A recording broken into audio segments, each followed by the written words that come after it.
Bon après-midi tout le monde. Bienvenue ici en France pour la deuxième week-end de saison 2025 d'Iame Series Benelux. Hello everybody, welcome to Racing Kart JPR Ostricourt for round 2 Iame Series Benelux 2025. Alex Goldschmidt running solo this weekend, but we are prepped and ready for our first of what will be over the next couple of days, 25 combined races between X30 Junior and of course la catégorie reine d'Iame X30 Senior. It has been a very tight qualifying session coming into this second round of the championship season. Now Luca Leistra was the man on top form last time out. And more to the point, well, there's going to be a lot of action because we've got quite a few races this afternoon. This 1,450 metre circuit saw one of the hottest weekends last year, and today it's proving the same. Air temperature currently at 25 degrees Celsius. So you've got the likes of at the front of this field, Luca Leistra in the 372, Matthias Marchal for KCR Racing, who won the Karting Champions League Winter Series earlier on this year in Marienborg, has recently had his F4 test. We've got, well, he's got a hand-me-down from Kaden McQueen. Otto Paikkonen is going to line up on the inside of the second row. Tyrone Kinnard from VDK Racing. There's so many great drivers in this championship. I've had a lot of conversations over the morning with a lot of people, but we are literally very shortly going to get underway with the racing here. Perfect conditions, 16 kilometre an hour wind to the east, 25 degrees Celsius, and more to the point, underneath my feet, I can feel the tarmac getting hotter. What does that mean? Grip for these drivers on their tyres. So it's time. We're going to go racing here, folks, for Iame Series Benelux, round 2, here just a stone's throw from Lille here in France.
Et le voici le grid de départ pour la première manche ce week-end en Ostricourt. Here is the starting grid for X30 Senior, heat number 1 here this weekend as we kickstart day 1 out of 3. Luca Leistra starts on pole position. Mathis Merschalt alongside, making it an all-Belgian front row. Tihon Kinard and Otto Paikkonen round out row 2. And following that, the leading rookie in this field, Anthony Bongartz, will be joined by Denmark's Tobias Norman on row 3. Kevin Bakker and Sinne Meunier round out row 4 with Thomas van Vliet and Dinan de Vos rounding out the top 10. Luca Moulin will be joined on row 6 by Angelo Meli. Delano Valens and Mick Blancas will round out row 7. Head of Monty Braithwaite and Gaetan de Brabandera, that's row 8. Koen de Rooij and Esteban Valgrave round out row 9 with Matthijs Renet and Kenneth van Mokerke rounding out your top 20. Rounding out the 24-strong grid will be Thijs van Dijk, Luca Montebello, Isabella Gazelle and Jesse Polderdijk. So all of the qualifying heats will be 10 minutes plus an additional lap of this 1,450 metre circuit. Air temperature currently 25 degrees centigrade, 0 cloud cover overhead, blue skies up above. The temperature is increasing. As I said just on the pre-grid just a few moments ago, I could feel it through the soles, the main soles of my trainers, that the heat is getting hotter and hotter. The 16 km/h easterly wind will do little to comfort these drivers, along with a 44% humidity level at the moment. But Luca Leistra, the man who really did show his transfer all over to X30 Senior, is one that we will be witnessing over the course of this championship year. This is the second out of 6 race weekends that it will be down to the field at the front, especially the front row. They will be dictating the pace. A very, very fast opening 2 sectors before the technicality of sector number 3. It could be a bit of a pressure cooker combined with the heat here on day 1 out of 2 for X30 Senior. Anything is possible.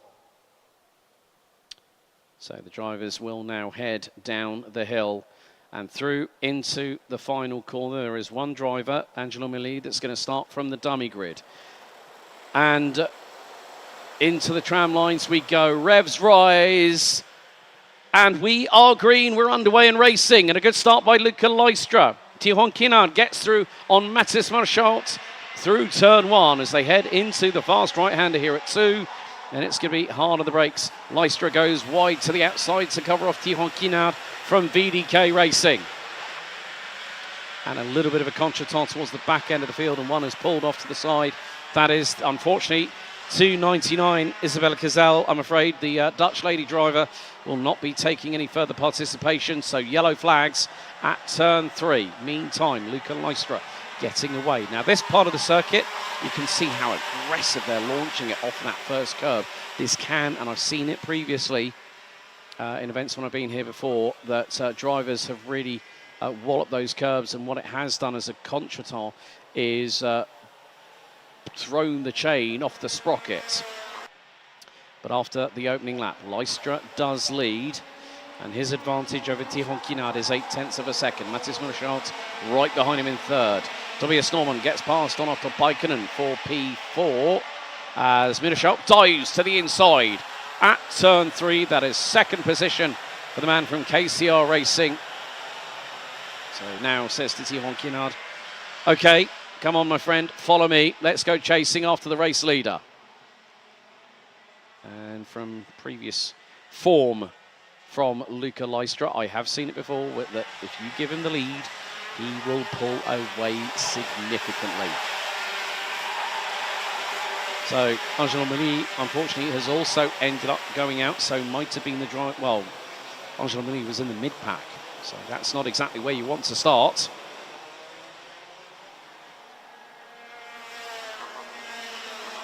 But Merschalt really starting to pull away. First penalty of the meeting now has been issued. Oh, Luca Leistra, 3-second time penalty, leaving corridors with 2 wheels outside of them. So Leistra has got to make it at least a 3.1 second lead at the end of the 10-minute plus an additional lap race to pull away. Otto Paikkonen, as I said, has got the Caden McQueen hand-me-downs. So the Finn is very much in the thick of things at the moment, but didn't really get off to the... well, Otto Paikkonen currently running 9th in the championship standings, but nice little move through into the chicane. One of the drivers from KCR Racing just trying to pick out the numbers at the moment as they go through at the hairpin section at the far part of the circuit where you've got, you're going through a fast right-hander. So that is going to be, I think that might be Senna possibly, or no, Kevin Barker. Kevin Barker would have been the driver. So Leistra now 1.2 seconds ahead of Matthias Merschalt and sets another fastest lap of the race of a 56.825. About 7/10 off of his lap time, his best lap time in qualifying in Group 1 earlier on today. So the track will evolve.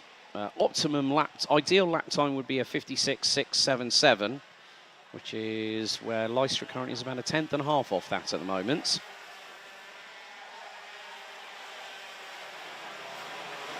Vanderpool second, third and fourth. Matthias Merschalt, Tihon Kinau, and the Danish driver, Tobias Norman, are literally lying astern. Looks like Kevin Back has dropped down quite a few places. As one driver has made up a few places as well. Well, Senna Minier now up into P6. Kevin Back has dropped all the way down to 11th position at the moment. So meantime, this is where the peloton effect keeps on happening. Kevin Backer, I think, has just lost out to Mick Blankenspor through turn 3. And Backer, I think, might have Gaetan de Brabandera right on his rear bumper. As now, good move there. Tobias Norman dives through on the infield section on VDK Racing's Tihon Kinard, who bumps over the curbing going through into the hairpin at the top right-hand corner of the circuit.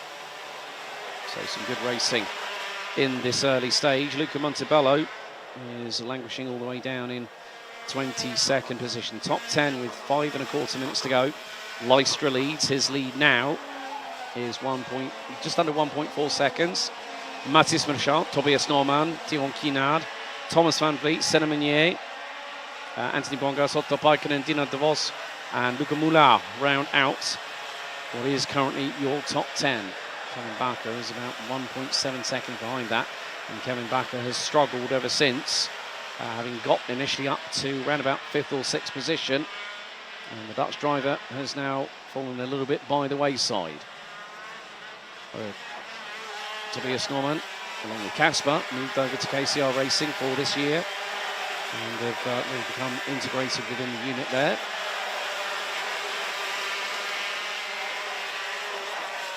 Luca Leistra looking to pull a little bit further of a gap, but with the lap times that both he and Matthias Merschalt are setting, Merschalt has just gone quicker than Leistra, and they've literally matched themselves. The lap time, at the minute, Luca Leistra is still on a 1.4 second advantage. Tihon Kinard looks for the move here into turn 3, holds back, waits for the opportunity to get on through. Great to see once again. We've got the drone shots back here for round 2 of the season. You can see that they're going through into turns 6 and 7, then into 8, and then this 90-degree left, 90-degree right chicane that brings them onto the far part of the circuit.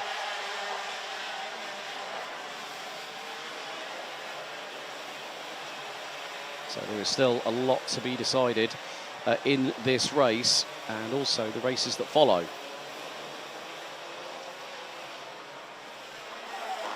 It's all dependent on how you gather pace and momentum all the way through a race weekend. It's not just about the opening race of the weekend, it's about how you deal with everything that is put in front of you, especially when it considers your opposition.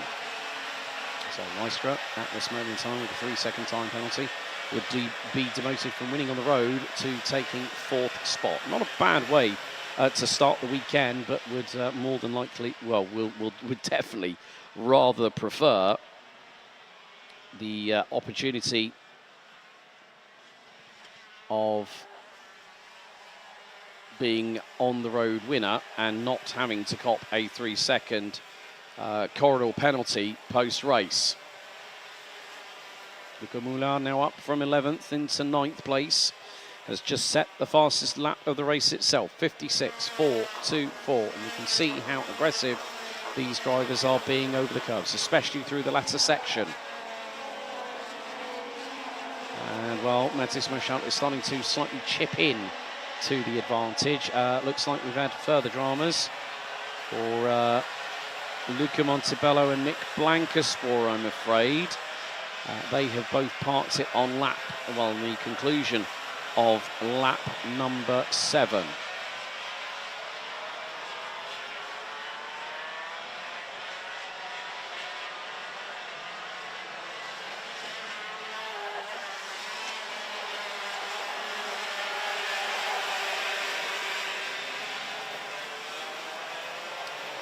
So Lystra just doing exactly what he needs to do at this particular moment in time, which is just carry on and move forward. It's not just about, as I said, this race, it's about the strategy, how you're going to conserve those tyres over the course of a race meeting. And there are quite a few races that these drivers, there's going to be 17 total total races. Now, some drivers will make it probably won't make it to the B final. The top 72, the top 36 after the final intermediate classification will go through to the A final, so that's first to 36, then 37th to 72nd will then populate into the B final, and 4 drivers after the final intermediate classification after heats will then get their will then have to say goodbye.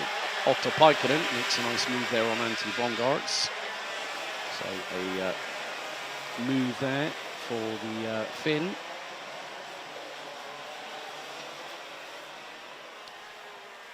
So coming up to the penultimate lap very shortly.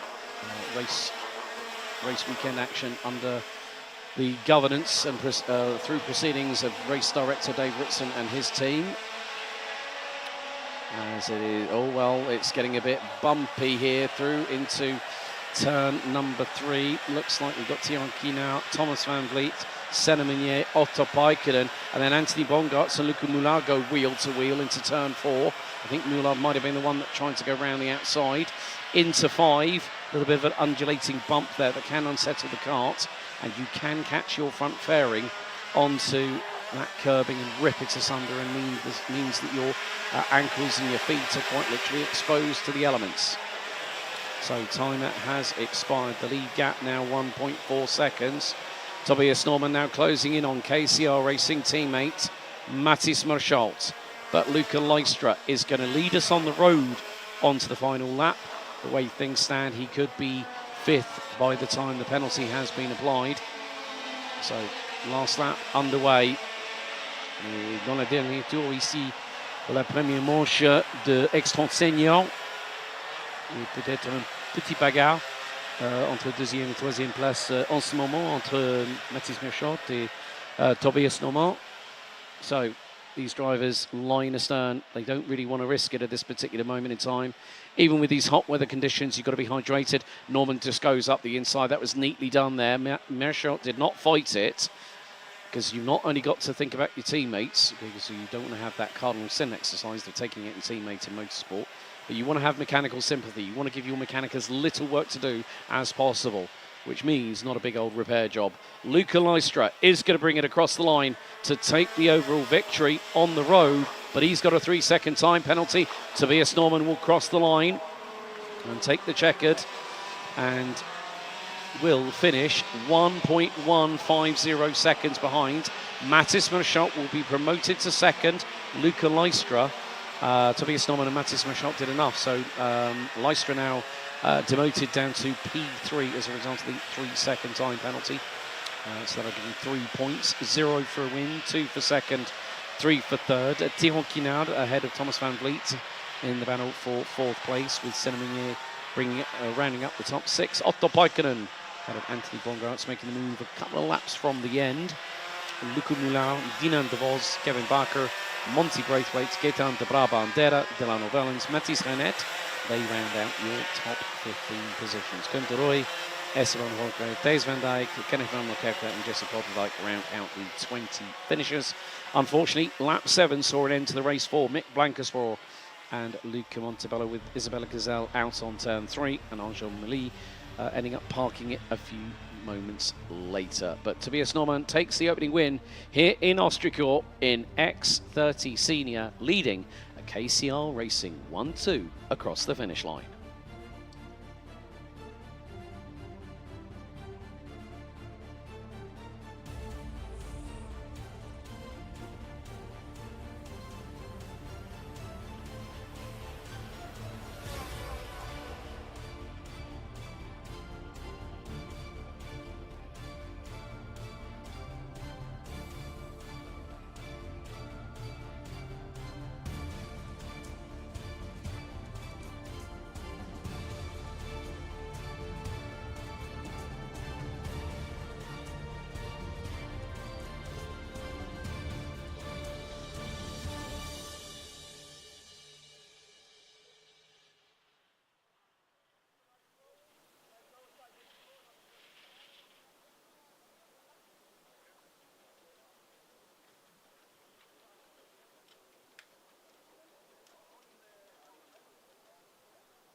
So here is the starting grid for X30 Seniors. This is Heat 2, C versus D. And it's going to be pole position for Patrice Kowalski, who'll be joined by Roxane Lantinga on the front row. Quentin Van Leeuwen and Kevin Lantinga will be on row 2. Hubert Petit and Wouter Bergano will be on row 3. Lucas Horsika and Yanni Bouillet rounding out your top. Yanni Bouillet running out your top 8. Maxime Blanchemin and Niels Lelor ran out the top 10. Pepin Steiger and Milan Marzak are next up. Then it's Maxime Prudhomme and Alexandre Mercier that round out row number 7. James Merkelbach and Jens Boyzart. Row 8. Row 9, Augustin Bouillet, and then Marlon Beyer. That is row 9. Tom Schultz and Raphael Linders complete the top 20. And Arne Schoenherr, Rosanne Dendriver, Moritz Moore, Neil van Vonveld, Casper Norman and Matt Simon round out your 26 strong grid. Once again, 10 minutes plus an additional lap of racing. The temperature is quite high here. So hydration has been key for everybody here, including the teams, the mechanics. It is, you know, sometimes when they say, yes, it's 25 degrees, you feel like you're in a sauna rather than an ice bath. So it is going to be the case of who will take the next race victory. Tobias Norman took the race win after Luca Lystra was given a 3-second time penalty for 2 wheels outside of the corridors on the race start. And if you break formation before those lights go out, you are at the behest of race direction, and it is pretty much a penalty that drivers cannot, well, drivers know the rules. They've been around they've been around for long enough to have to worry about that. The drivers make their way towards the far part of the circuit, towards the right-hand hairpin that will bring them through the lower technical part of the section before we then complete 1,450 metres of the circuit here at Racing Kart JPR. A big thank you to them once again for hosting us during the May weekend, the bank holiday weekend in a lot of places, especially as it was bank holiday Thursday yesterday. So Kowalski for the TD Racing Kart team. Roxane Lantinga to his immediate outside. Kowalski was a rookie last year, now into his 2nd season as an X30 senior driver. Into the tram lines, revs rise, we accelerate and we go green. Good start by our pole sitter, but Quentin Van Leeuwen for the Henze Racing team. There's been an incident at the back, 3 off. I think one of them was Rosanne Dendriver. One has spun around and is pointing the wrong direction. As all one over the top of the other, and it's caused mayhem through into turn 3. And it was 3:21 and 2:26. So I think it was 3:27, Lucas Horsika, and 2:26 was Wouter Bergano. Oh dear, the cat is amongst the X30 senior pigeons, and we've not even hit 60 seconds in to race number 2 of the meeting. But already Patrice Kowalski on the TD kart, the brand run and operated by Thierry Del Rey. And then the newcomers, the new kids on the block, Henze Racing team with Quentin Van Leeuwen chasing the Belgian down. Kevin Lantinga, Hubert Petit and Mick Blankenspoor round out. Well, Maxime Blanchemin round out your top 5. There's been drama for Roxane Lantinga. She's dropped all the way down into 19th position. So not too sure what happened at the start, but she did get a little bit swallowed up by the field. And now up for the inside, through goes Quentin Van Leeuwen on Patrice Kowalski. And here comes Kevin Lantinga with a 2.5. Well, that's not at all a surprise. He just said to Patrice Kowalski, saying, thanks for leaving the door open. Absolutely launched it, did Lantinga on that one. And now it's the 2 Dutchmen at the front end of the field, Van Leeuwen versus Lantinga. And Lantinga is normally a very aggressive driver in the style that he carries. Through into turn 1, I would imagine that by getting the run through turn 2, he'll have the opportune moment for the breaking point here into 3. Here we go, up the inside. And there goes Kevin Lantinga, new race leader here at turn 3. Lap 3's just signalled to Quentin Van Leeuwen. Right, Quentin, follow my lead. Follow my lead. Let's get away from Patrice Kowalski. Hubert Petit in the 2.98 really going quite quickly as well. So a lot of these drivers are really, really putting everything. Every sinew of muscle is being overexerted. Every mental faculty the driver has being completely abused to within an inch of its life right now. And look how close the top 5 are. Yanni Bouillet looks to be in 5th position at the moment. Milan Magzac recently having some racing, I think, at Creventic with Red Ant Racing in the Porsche 992 GT3 Cup cars. As Lantinga now exerts a near half-second advantage over Van Leeuwen. Roxanne Lantinga starting to mount a little bit of a comeback. She's up to 16th position, but the top 5 after 3 laps of racing. Covered by, oh dear, now careful, careful. Do not make it 3 wide out of turn number 3. 2.09, got a little bit of a head check. That was from Casper Norman. Casper Norman has bolted his way up 16 places to where he is currently now, and just behind James Merkelberg, I think is that's Jevons Moritz Moore, I believe, who's got an indent on the front bumper underneath the Nassau panel. And there is also Maxime Prudent, dive to the inside. Good move there. It's not easy to overtake at that point in the circuit, but very well facilitated. But it's all about those millimetres, clutching at straws, trying to get yourself through as quickly as you can without losing time to the opposition behind you.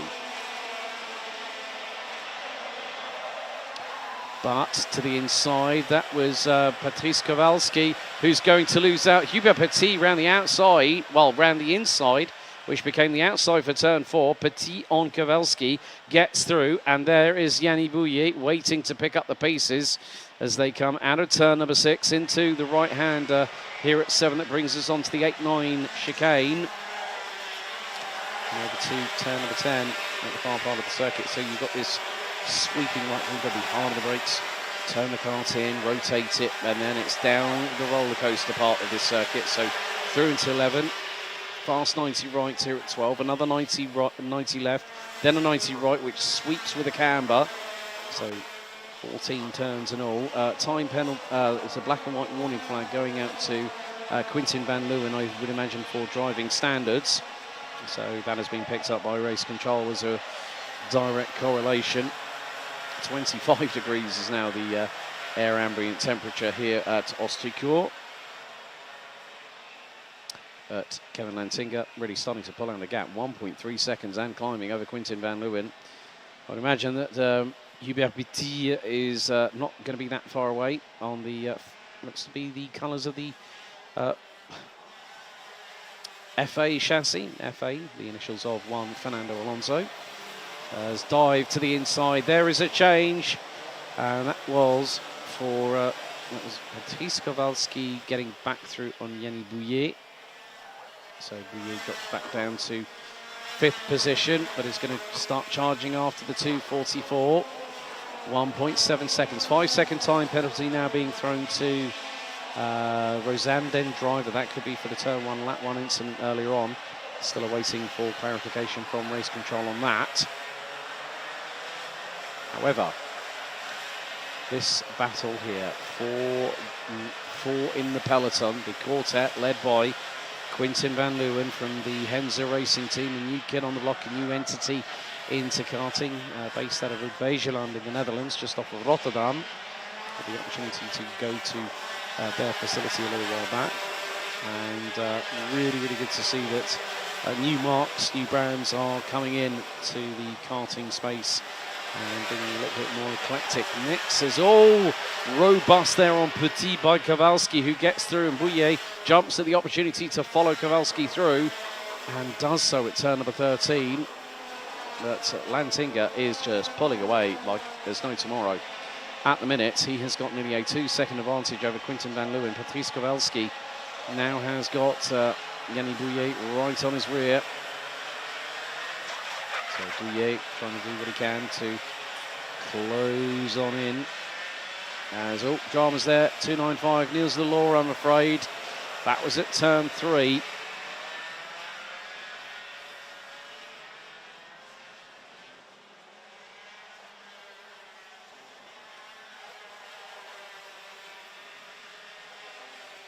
So the drivers having to really watch what they are doing at the moment. So we've got 2.5 minutes to go past an additional lap for this second heat. We'll have another senior X30 heat before we go back. We go to juniors for the first time this weekend in terms of on-track action.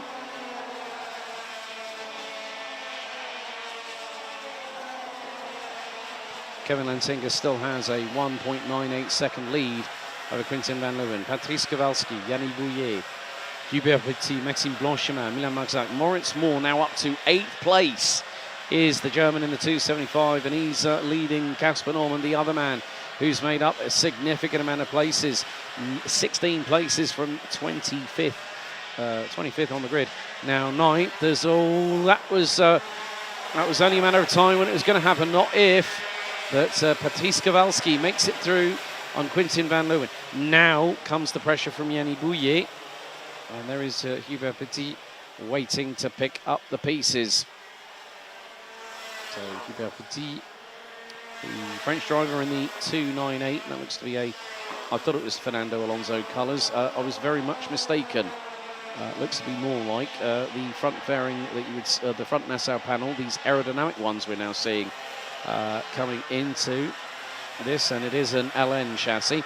Oh, Petit went for a bit of a dive there through at turn 3, hangs it round the outside at 4, and does a number on Yannick Bouillet. That was absolutely fantastic for from the French driver in the 298. And now has in his crosshairs Quentin van Leeuwen as Patrice Kowalski starts to pull a little bit further away. And that could be quite crucial in how the race transpires for the TD official, TD Works driver.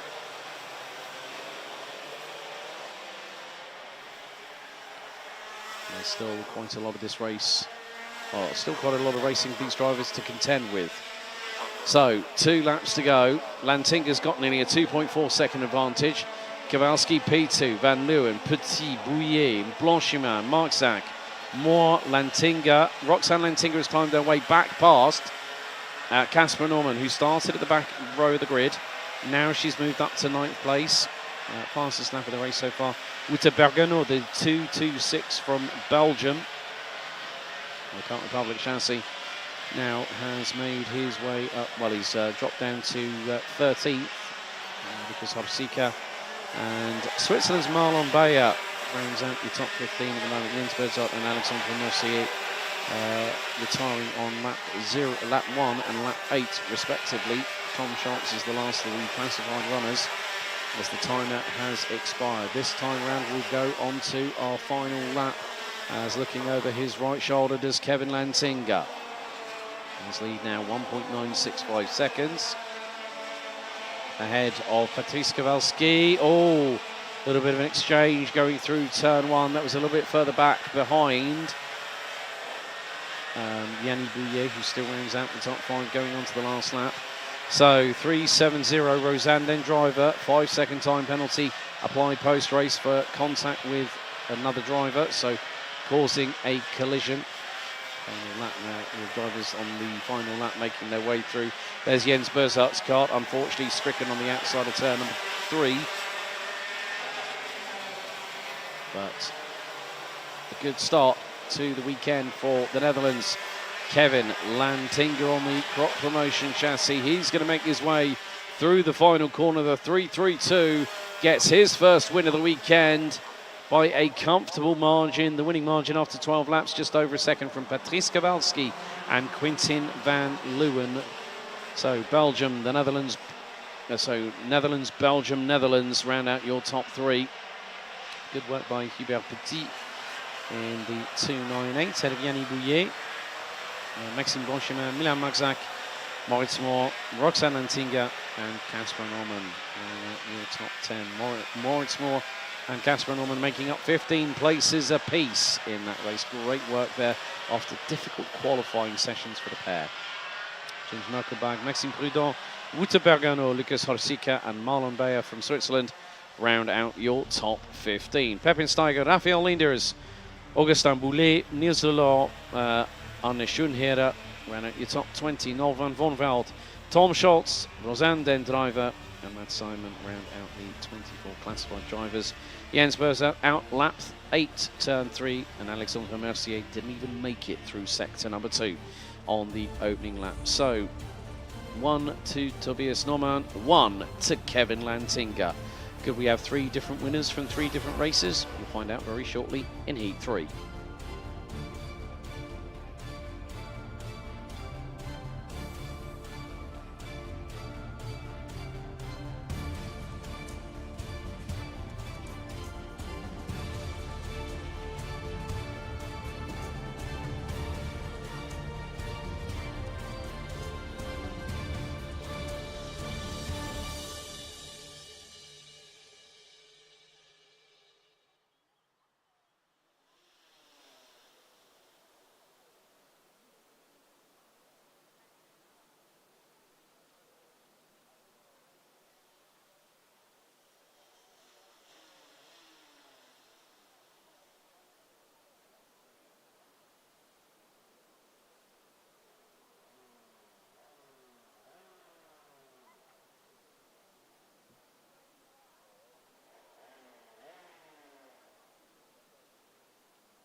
Well, there you see the dummy grid as we are set and prepped and ready for our next heat, which will be Senior X30 Heat 3 of the meeting, Groups A versus B.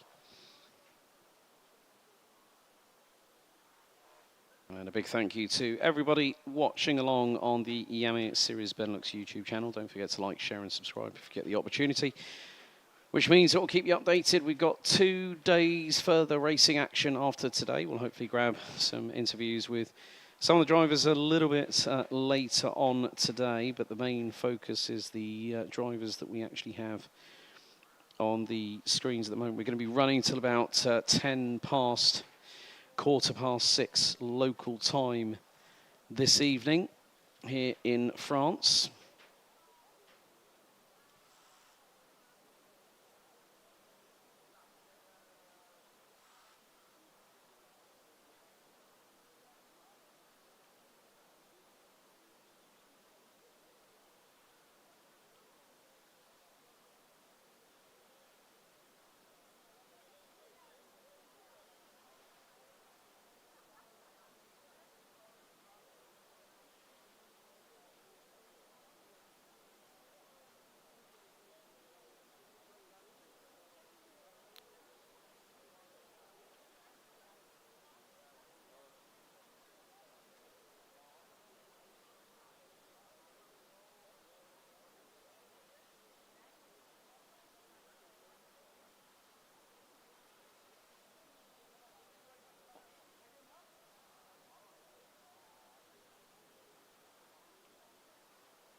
So we now get underway with our next race, which is Heat 3, A versus B for X30 Senior. Your starting grid will be as follows.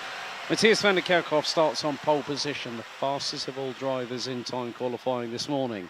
He'll be joined by Zem van der Heyden alongside on the front row. Victor Louis and Julien Sauvier round out row 2 ahead of Clément Outron and Oscar Goudchot.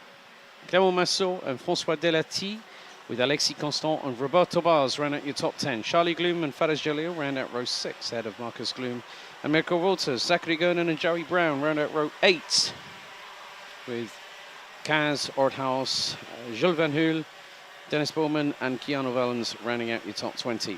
Ellie Dax will be joined by Simon Lacroix on row 11 with Florent Diodard joined by Thibaut Veyers on row number 12. And rounding out the final row on the grid, Rafael Boulao and Rafael Santocono.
So into the tram lines we go for heat number 3. I'm trying to see whether we are under green flag conditions. I haven't seen the timer countdown as of yet. The drivers wiggling from side to side under braking. Looks like we are under green flag conditions, but I haven't seen the timer drop down yet at the moment. However, they head through into turn number 4, into 5, into the double left here at 6 and 7 down the bump and using the outside curving. So Clément Massot made the early jump on Oscar Goudchot, but more to the point, there is an absolute scramble going through the chicane. Don't make it too wide through there. It can be just so kept.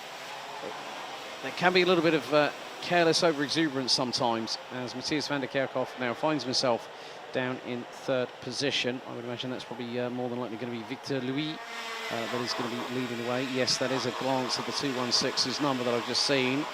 Clément Outron in 2nd, Matthias van der Kerkhoff. Then a bit of a gap, 1.4 seconds back to Alexis Constant, who's got Clément Massot as Clément Outron dives for the race lead. Van der Kerkhoff dives through as well as Victor Louis drops from 1st to 3rd in turn 3.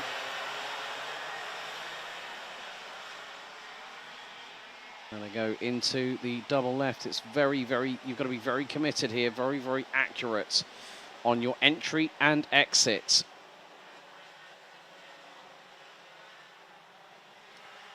But you can just see how hard that kart's being hustled. Van der Kerkhoff through for the race lead on Clément Outron. Dived in, millimetre perfect, got the job done, and did not want a second invitation. Victor Louis is trying to see if he can scramble through. Outron's back in the race lead again, through on Van der Kerkhoff. This is an almighty squabble at the front end of the field, and Van der Kerkhoff dives to the inside at turn 1. Quelle bagarre fantastique à tête de la course en ce moment entre Van der Kerkhoff, Victor Louis et Clément Outron. And now look what's happening behind. Alexis Constant, Clément Massot. Oh, a little bit of a look there from I think that was Clément Outron up the inside of Victor Louis going into turn 6 and 7. Incredible stuff. But look at the peloton. It is starting to expand. I count at least a dozen karts in very much contention for the early race lead. As all moment there for Van der Kerkhoff. Victor Louis gets back through. Uton's trying to dive to the in, trying to dive here, there and everywhere. And now the scramble really begins. And this is where you're going to see drivers looking for that extra millimetre or two. And diving to the inside, was that Clément Massot? It was on the TB kart. But he gets out Fox going into turn number one. And again, it is a case of the top two have bolted. Everyone behind from third backwards is squabbling. I'm not going to start counting these on an audible, but I see at least in the second peloton, that is 11 karts. Incredible how close these drivers are. As one of the CRGs is going to be pushed a little bit wide. Oh, someone dives to the inside through the chicane. It just goes to show how millimetre perfect you need to be here at certain parts here at Ostricourt. You can lose a lot of time. A lot of time. That's Sam van der Heyden. I think was battling away with Oscar Gutschow. And now the floodgates have opened behind. Everyone's got their elbows out. The Stanley knives are attached and they're sharpened to they're sharpened like a good old katana from a samurai. But at the front end of the field, Victor Louis and Matthias van der Kerkhoff has gone, oh, well, we'll leave you all to have your battle behind us. And more to the point, a great way for the weekend here at Ostricourt Racing Kart JPR to kickstart round 2 out of 6. And a little bit of elbows and a little bit of shoving, a little bit of hip check there. One driver's just lost 5, 6 positions within 3 corners alone.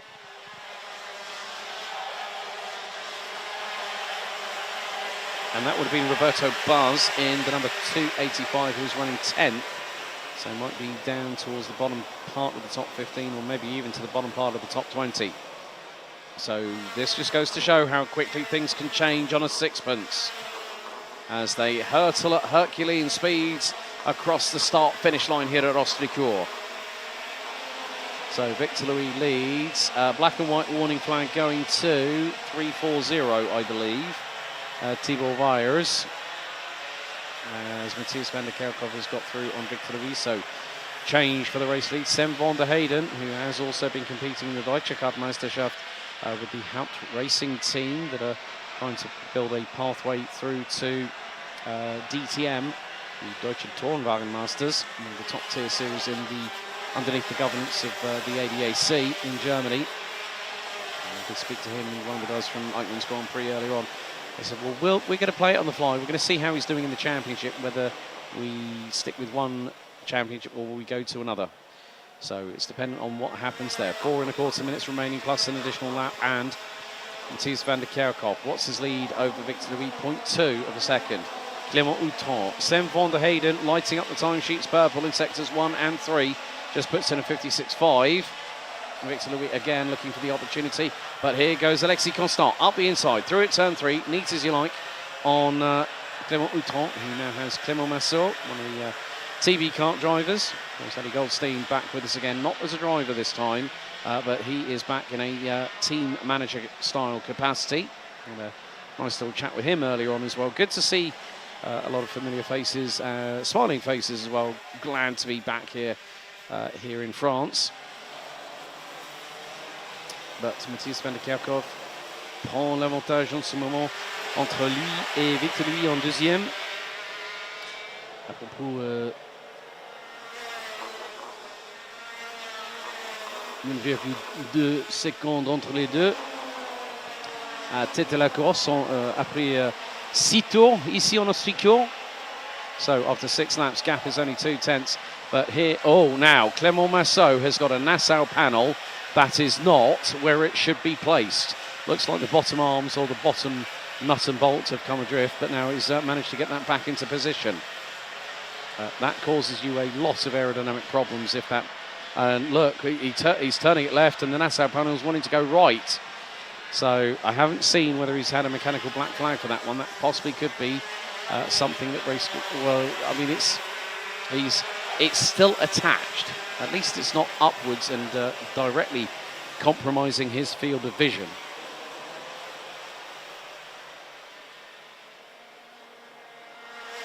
well, Clément Massot has just lost out. I think that's Julien Sorvillot on the CRG. So if that Nassau panel was completely off, I would understand a technical flag, so mechanical black flag, aka meatball flag. But Clément Massot still able to keep with the three in front, and then behind them, we've got an overtake happening here. Mirko Wouters on Marcus Glum, and they've got Ostricourt just in front of them.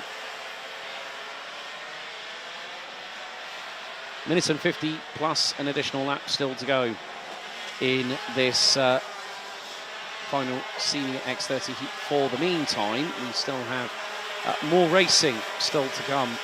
We do have the juniors, so I've only got 4 groups this weekend, so 54 drivers in total.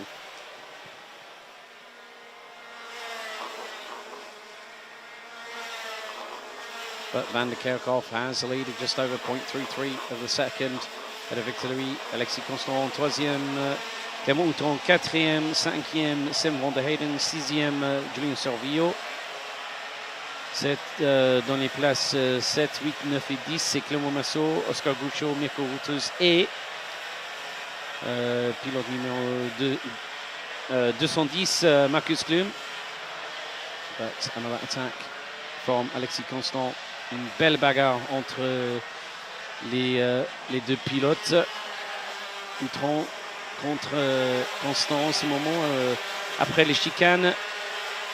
But the main thing is, it is a great battle between the two, but it is allowing Van der Kerkhoff and Louis just to pull away. The gap between second and third was over 2.2 seconds, and now Sam van der Heyden is chasing the two in front down. 2 laps to go, and you can hear them coming out of that final corner on the exit curbing, and now Constant is trying to force the opportunity, the window to come to him, but Sam van der Heyden is closing every single corner. Under braking, the Dutchman doing a really, really good job at the minute, but the timer has now expired. Next time around, one of the last lap of this race before we head to Junior X30 racing action for the first time this weekend. Van der Kerkhoff is leading by 4.5 tenths of a second.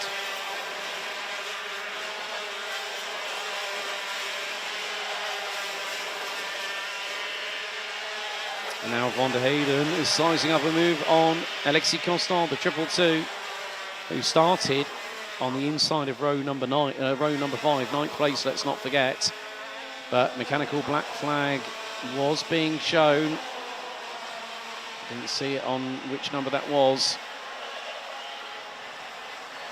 But it is going to be the case that Matthias van der Kerkhoff, who's got nearly a 6/10 of a second advantage over Victor Louis, is going to make it work for him, which will mean we will have 3 different winners from 3 different races so far. So 2:85 gets the time penalty. Roberto Baz, 2 wheels outside of the tram lines on the start, but you can see via the drone pictures overlooking turns 8, 9, 10, Van der Kerkhoff has got this one under control now after lots of toing and froing between himself and Clément Houton, Victor Louis. Mais le vainqueur, cette manche, c'est Matthias van der Kerkhoff, le pilote de Victory Lane, qui gagne avec un avantage de plus de 1 seconde après 12 tours. So Matthias van der Kerkhoff takes the win by just over 1.1 seconds. Ahead of Victor Louis, Clément Houton rounds out the top 3 positions after really scrapping between the trio. Clément Massot looks to have retired, unfortunately, on lap number 11, so 1.5 laps from the end of the race. Didn't make it through the timing beam of sector number 3, but Van der Kerkhoff takes the win. Victor Louis, Clément Houton, Alexis Constant, Sam van der Heyden rounds out your top 5. Julien Sorvillot en 6e, 7e pour Ostricourt, 8e Mirko Wouters, 9e Marcus Glum, et le top 10 c'est complète par Simon Lacroix. So Simon Lacroix makes up 12 positions.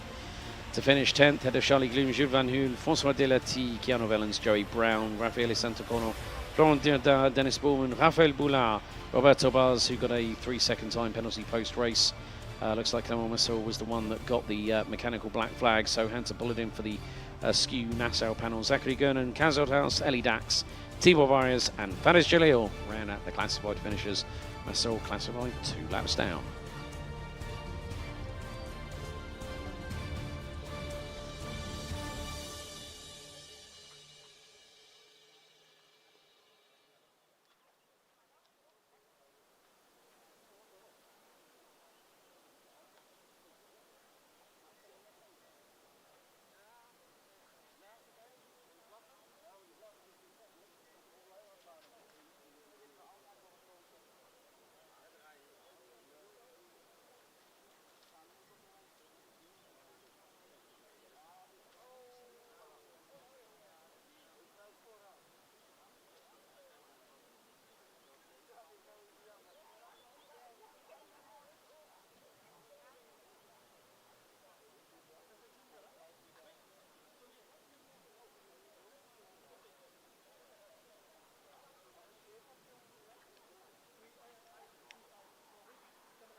Flashing light will appear on the right side and also at the back at post 1.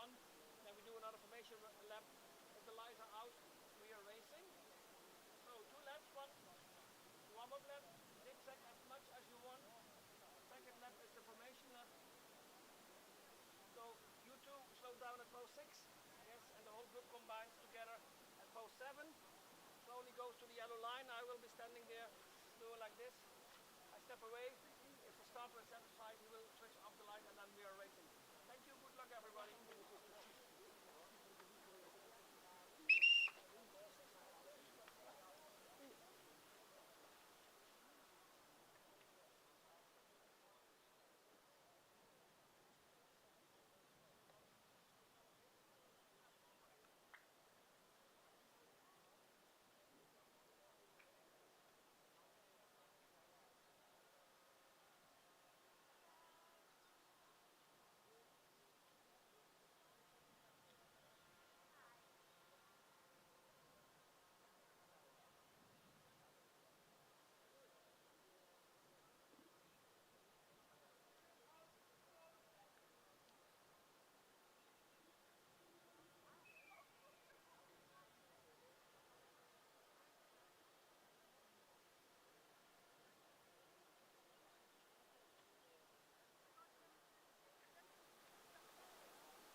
Now we go to Junior X30 this time around. It's going to be Heat 1, A versus B. Here's your starting grid. Antoine Duval starts on pole position. Adam Vida will join him on the front row of the grid. Stig de Rademaker and Aurélien Lemaire, row number 2. Row 3, Timo Koopmans and Finn Rossen. Sam Gluck and Flavio Caja will be on row number 4. Merle Taylor and Cesc Pedersen will be on row 5, thereby completing your top 10. Louis Béziré and Antoine Boots. Row 6, Tom Andlisten and Germany's Denis Kozlowski will be on row 7. Brian Bernardens and Danny Burrows, row 8. Anton Badadou and Leopold Fermin will be on row 9. Lennon Henriquez and Yves Rie ran at the top 20, followed by Lorenzo Natorigo, Manuel Charbonnier, Bruce Rambour, Finn Albers, Cyril Grosjean, Nathan Best, Bink van Scheindel and Levi Papp. So there's your 28-strong grid here for their first of 6 heats. So only 4, a total of 4 groups, so A, B, C and D.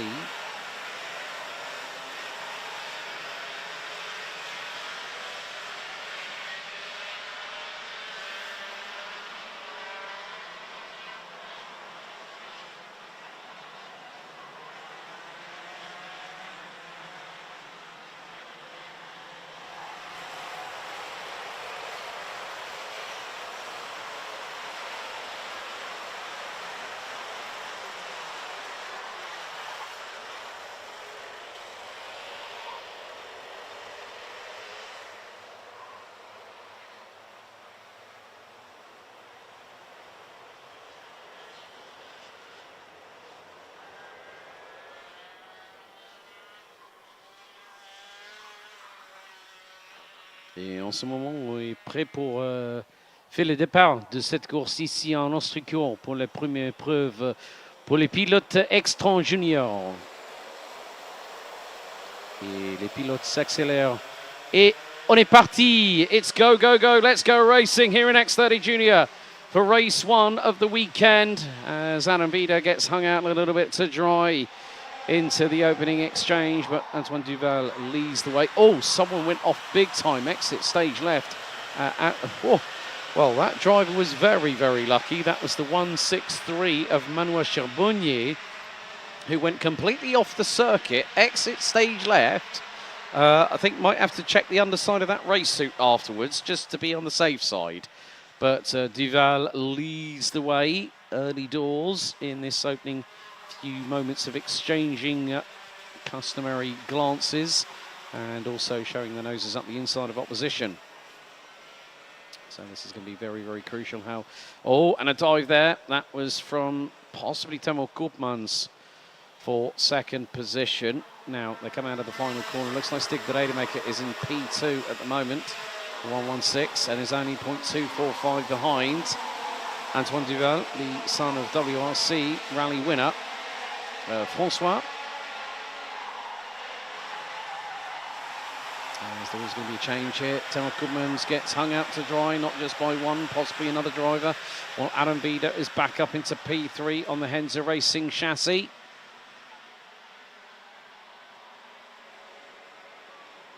Lorenzo Notarigo looks like wasn't able to take the start. Hasn't broken the timing beam at all. Levi Papp has moved up 1 place. We can see if Dennis Kozlowski from Germany started 14th, has changed for the lead.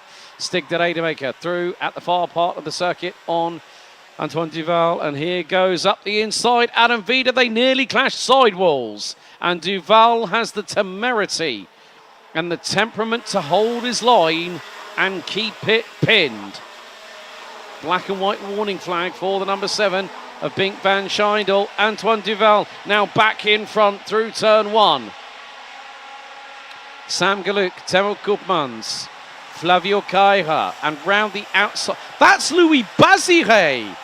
Oh my goodness, I knew what he did last year. He's just gone and started it again. He was throwing it left, right and centre. That young French driver from when we were here last weekend. I know I'm completely on my own in the booth this weekend for this season. But when I had Guillaume Alvarez, who will be returning alongside me for the 2 races at Karting Genk, Bazire is blindsiding his way through the field. Now, this is where things could get rather exciting because you've got Duval leading the way, starting to pull a slight advantage. And that is going to be Sam Galuk, I believe, now up into P2. Stig de Rademaker, P3. Adam Vida, Temo Koopmans, Louis Bazire now up from 11th. And is 6th, and will go for a move, you can guarantee it, into turn 3 if he's given the opportunity. Checks over his right shoulder, dives to the inside at the latest possible moment, through on Temo Koopmans, and Koopmans manages to retake that position through at turn number 5. Inspired stuff there. 6 minutes and 34 seconds still to go. Right, Tom Anderleesten, Finn Albers, and Dennis Kozlowski, all too wide into the chicane for 7th. That would have been possibly Koopmans versus Lemaire, I believe. But yeah, this is now where things get rather dicey in some respects. But there is still all to play for in this particular race. We're only 40% of the way through the time already allocated, plus an additional lap. Antoine Duval still leads. Sam Gluck, Adam Vader. Then we've got Stig de Rademaker, Louis Bazire, Aurélien Lemaire, Thomas Koopmans, Finn Rossen, and Cesc Pedersen. Antoine Boots rounds out your top 10. And look, some of them are pushing on the brake pedal so hard. Oh, there's a clash going through turn number 3. And that was the number 50, Anton Bathidou. Bathidou, I think that might have been on possibly Merle Taylor or Flavio Caira. I mean, they were very, very close, the three of them. So it just goes to show how quickly things can change in a fraction of a second.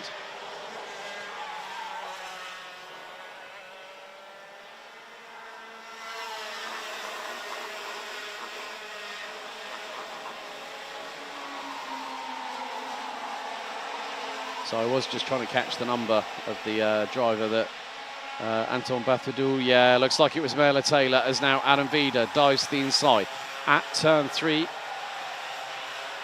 Changement de place pour deuxième. Adam Vida a passé Sam Gluck, pilote numéro 146. Et voilà. Il est repassé par Stig de Rademacher et aussi derrière lui. Et l'attaque et le passement de Louis Bazire. Il pilote Vitry-Lane en ce moment en 4e place. So some good moves there from Stig de Rademacher and Louis Bazire to get through on Sam Gluck. But look who's behind them. Aurélien Lemaire in the 164. Oh, that's going to make it 2 Victory Lane karts in the top 6 at the minute. So good work there by the 2 drivers. But Antoine Duval is keeping a close, vice-like grip on this race at this moment in time. 3 3/4 minutes still to go, plus an additional lap. Duval leads Vida, de Rademacher, Bazire, Gluck, Lemaire, Koopmans, Pedersen, Boers, Boots, Rossen, Caira, all the way down in 12th.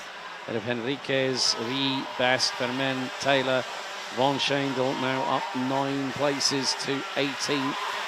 Charbonnier now 18th, and now Charbonnier 19th. As I think that was a move that was, oh, now this is a little bit further back, and that has got Bink van Schendel stuck in the middle of it, I believe. Or was it the 132? Yves Rie.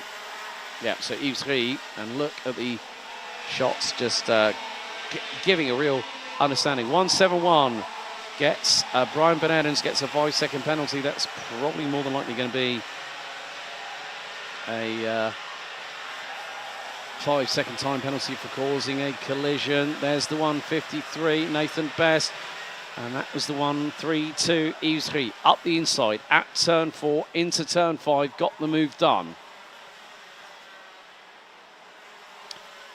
So we're down from 28 to 24 runners and riders. Anton Bathidou, 24th, 23rd.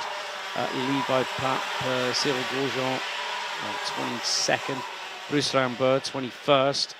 And Brian Bernardins has got that 5-second time penalty. Dive going through into turn number 11. A little bit further back from the top 10. Antoine Duval still controlling the pace. 5-second penalty now going to Yves Rie for causing a, I would imagine, for causing a collision. As there goes Stig de Rademacher, dive deep up the inside through at turn 3. Adam Vida trying to go round towards the outside at turn 4. De Rademacher had the inside line and made it stick. Quite straightforward there for the Fusion Motorsport Benelux Progress Racing driver in the 116. Won the final at the last round of the season last October in Ostricourt when we had that significant downpour.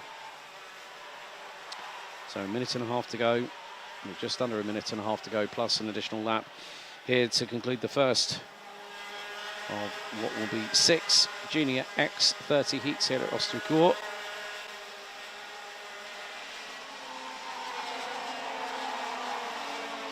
Black and white warning flag going to, I think that might have been 160, Finn Rossen. He's all the way down in 13th position. Still, the drivers have to be very much on their best behaviour. They know that at all times. As now, Antoine Duval coming under fire from Louis Bazire from Victory Lane and diving up the inside. The 83 gets through. But Duval not wanting to let Bazire get away with that one. So Bazire, en ce moment, a passé Antoine Duval et dans la tête de la course de cette course, cette manche de X30 Junior. And after 9 laps, well, we go on to lap 10, lap 11 now.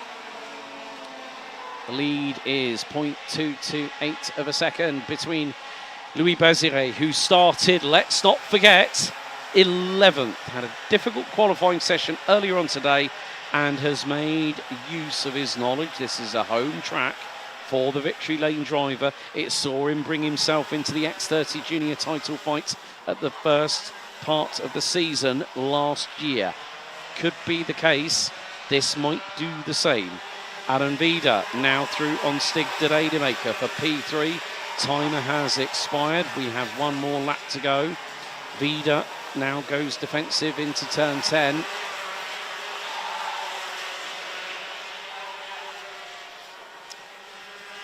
A little bit further back, well, Sam Galuk, Demo Koopmans, well, the gap between them is about 1.4 seconds. Number 74, Antoine Boots, gets a black and white warning flag. That's normally for driver conduct, as in driving standards. Vida and de Rademaker side by side through at turn 5. Aurélien Lemaire could make it, possibly 2 Victory Lane karts into the top 5 if Vida and de Rademaker are not careful on this final lap.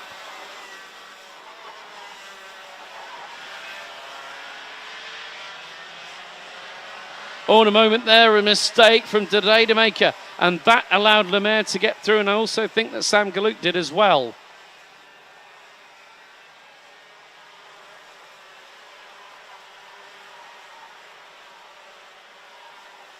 Mais après 12 tours, vainqueur de cette manche X30 Junior. Félicitations, Louis Bazire.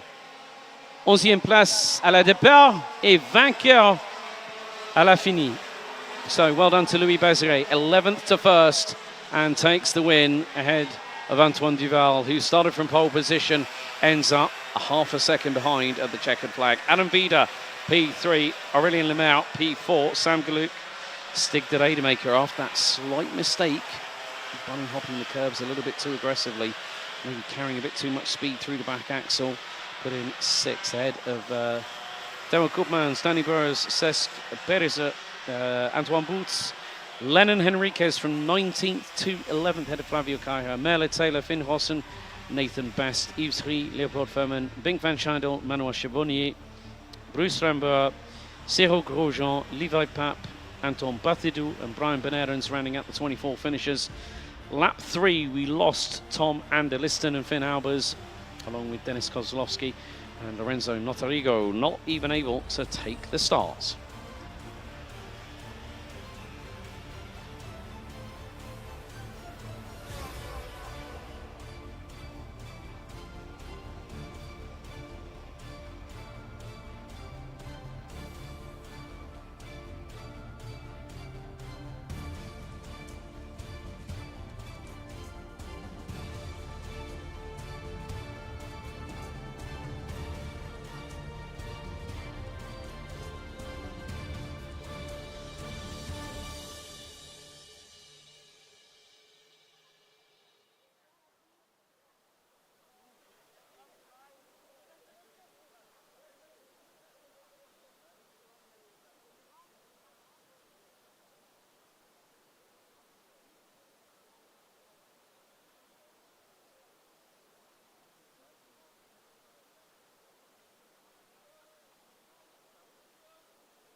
red, so we use that one.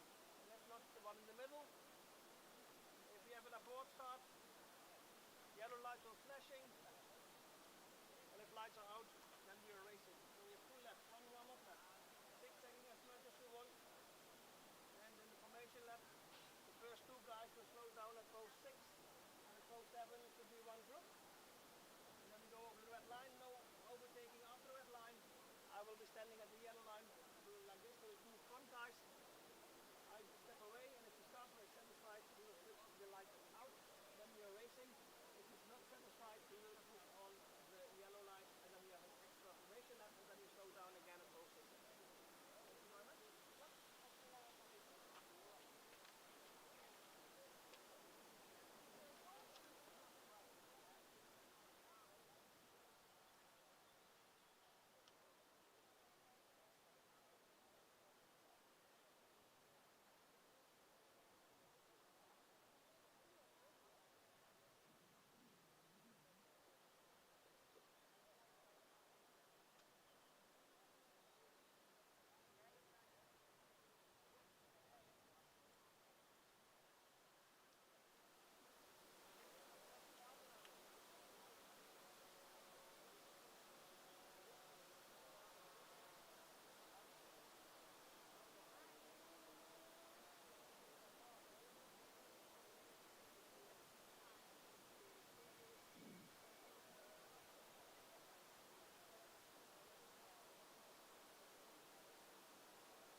Let's take you through the grid for heat number 2, C versus D for X30 Junior. On pole position, it's the 137 from the United Kingdom, Henry Carter. Lorenz de Kock will line up alongside on the front row, Didier Kreeft and Aurelio Giustinelli.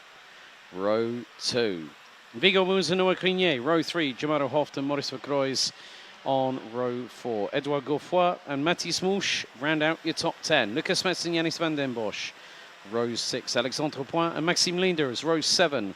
Row 8, Noah Potkins and the UK's Charlie Myers. Mathis London and Jules Ducoun round out, and all Belgian row number 9. Jan Rodriguez and Milan Chechin round out the top 20. Sacha Duquet, Timio Rifla, Léo Hardouin, then Jules de Vries, Kiana Joly-Opthoff and Harry Myers round out your 26-strong grid.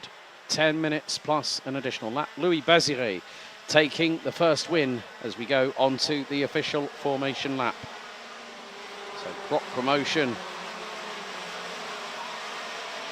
and Fusion on the front row, with Fusion on the inside of row number 2.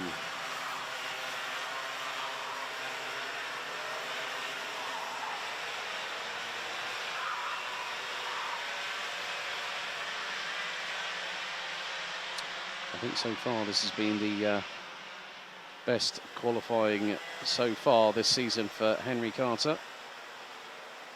But Lorenz de Kock, one of the drivers that was in contention, along with the man that the youngster that would eventually pick up the mini title last year, Noah Crinier, who went on an absolute clean sweep streak last year, but showed great prowess in the opening round at Marienborg a few weeks ago, when we got the season up and running.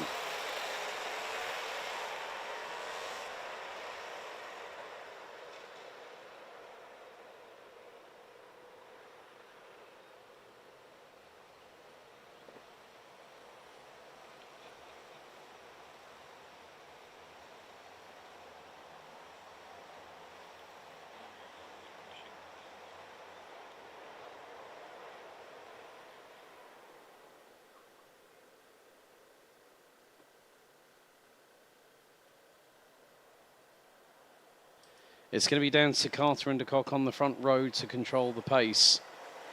So, red lights ignited on the starting gantry here at Racing Kart JPR. Out of the final corner into the tram lines On est parti. Let's go racing once again. And a good start by Henry Carter. Lorenz Cock looks to put it around the outside at turn 1. But there's a spinner at the back end of the field. Looks like an RSD karting entry as Henry Carter leads the field. Lorenz Cock and I think Didier Klieft round out your top 3. 3 wide coming out of turn 3 in the mid-pack. They nearly tried it again through turn 4. Some drivers trying to use that sense of desperation rather than the sense of urgency. Urgency is where you calmly get about your business. Desperation is when you throw everything at it, including the kitchen sink and the local greenery. At the moment, Henry Carter leading the way. I think there's been a change, possibly Vigo Moons, maybe Aurelio Giustinelli, but it is Henry Carter leading the way out of the 2 Fusion karts. Looks like Didier Klieft has got through on Lorenz de Cock and will take second position. That is confirmed as they cross the line to complete the opening lap. Carter's got a lead of nearly 3.5 tenths of a second. Didier Klieft, Lorenz de Cock, Noah Grenier now up to 4th. Aurelio Giustinelli, Vigo Moons, Jamaro Hoft, Maurice Vercroys, Edouard Gauffoy, and Mathis Mouche, the Luxembourger, who's ahead of fellow countryman Alexandre Point. As Carter leads a trio at the front peloton going into turn 6, now into turn 7, before the right here at 8. You just see how hard they are pushing these drivers. And this is the class that you need to really get your head around in order to move up into senior X30 after maybe 2 or 3 years in the category itself. Antoine Nicolet Duval a fait combien seulement en ce moment? Une manche. So again, well, that gap is coming down. Carter, Klieft, de Cock, line astern, 2.5 tenths of a second separate them. 50, and now it could be a possible change. Up the inside, Lorenz de Cock goes for the 2 and gets it. Brilliant work there by the youngster from Belgium. Threw it up the inside. Didier Klieft just opened the door. Lorenz de Cock just took full advantage. It was like Steve stealing the takeaway. And now, here we go again. Carter through on de Cock. Klieft got through as well. Grenier's in there. Oh my goodness me, this could be very, very close indeed. Grenier's going to get through on de Cock, through at the chicane. Nicely done there by the 166. And now, there's some late breakers going into turn number 10. As they go down the hill once more, Jamaro Hoft, I think, just tapped the left rear of the cart in front, which is 198 Vigo Moons. So, new leader, Didier Klieft, has got a nearly 6/10 advantage over Henry Carter from the United Kingdom. And he's got Noah Grenier towards the inside. Grenier gets through, but will Carter have the presence of mind to just stay in the wheel tracks at this moment? That's going to be crucial here. But Didier Klieft now starting to try and pull a little bit of an advantage over the rest of the opposition. At this moment in time, this is working for him. However, as drivers get quicker and quicker, what could happen here is that Grenier, who now is ahead of Carter, could start pulling the freight train behind him along for the ride. So Giustinelli in the TB kart rounds out P4. Down the hill they go once again. But Didier Klieft just doing a really, really good job. Grenier just holding off Carter and Giustinelli for that second place. 6 minutes still to go. And the gap now starting to expand. Grenier is having to defend. And that's not what he will want at this moment in time. He will want to pull the 2 along behind with him. Now into turn 3 once again. Giustinelli sizing up a possible move on Henry Carter.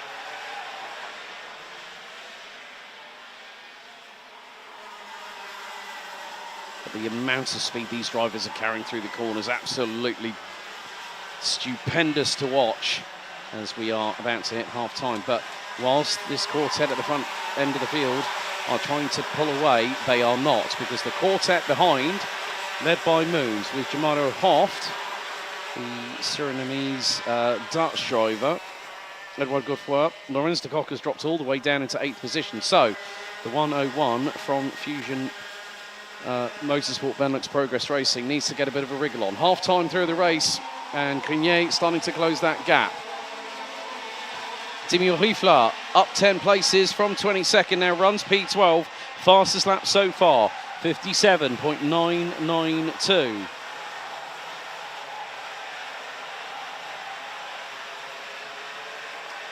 And it looks like Ostricourt has possibly made a move up the order.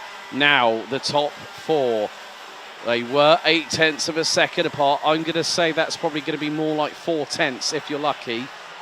But Giustinelli is now through on Carter, who is starting to, came flying out of the gates, was on pole position. Now he's lost another position to Germano Hoft. So Didier Klieft, Noah Grenier starting to really battle here.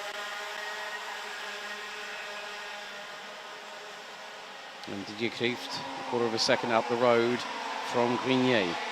Giustinelli, Germano Hoft, Henry Carter, Vigo Moons, Lorenz de Kock, Edouard Godefroy, Alexandre Point, and Maurice Vercroys now round out the top 10. Another position lost. So Vigo Moons through on Henry Carter. Carter now out of the top 6 places. Crop promotion might not be feeling 100% happy under the driving of Henry Carter. Now, sometimes setup can be compromised due to higher temperatures. At the moment, we are now 26 degrees centigrade and climbing.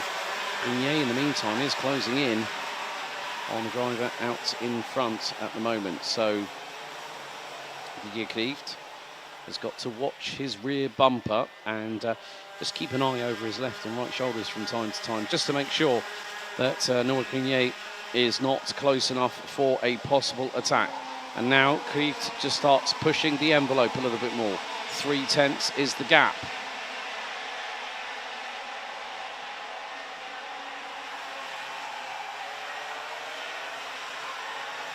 So Edouard Godefroy now ahead of Henry Carter. Henry is struggling, I'll be completely honest with you here.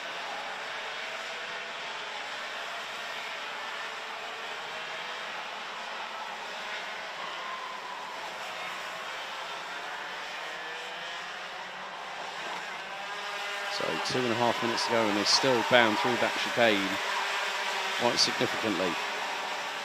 But Grenier is getting closer and closer. It was 0.3 of a second. Germano Hoft now has the fastest lap in the pocket at the moment, 57.790. But with 2.25 minutes to go, the battle between Didier Klieft and Noah Grenier carries on. Grenier gets his head down using the human DRS, as we like to call it here in karting.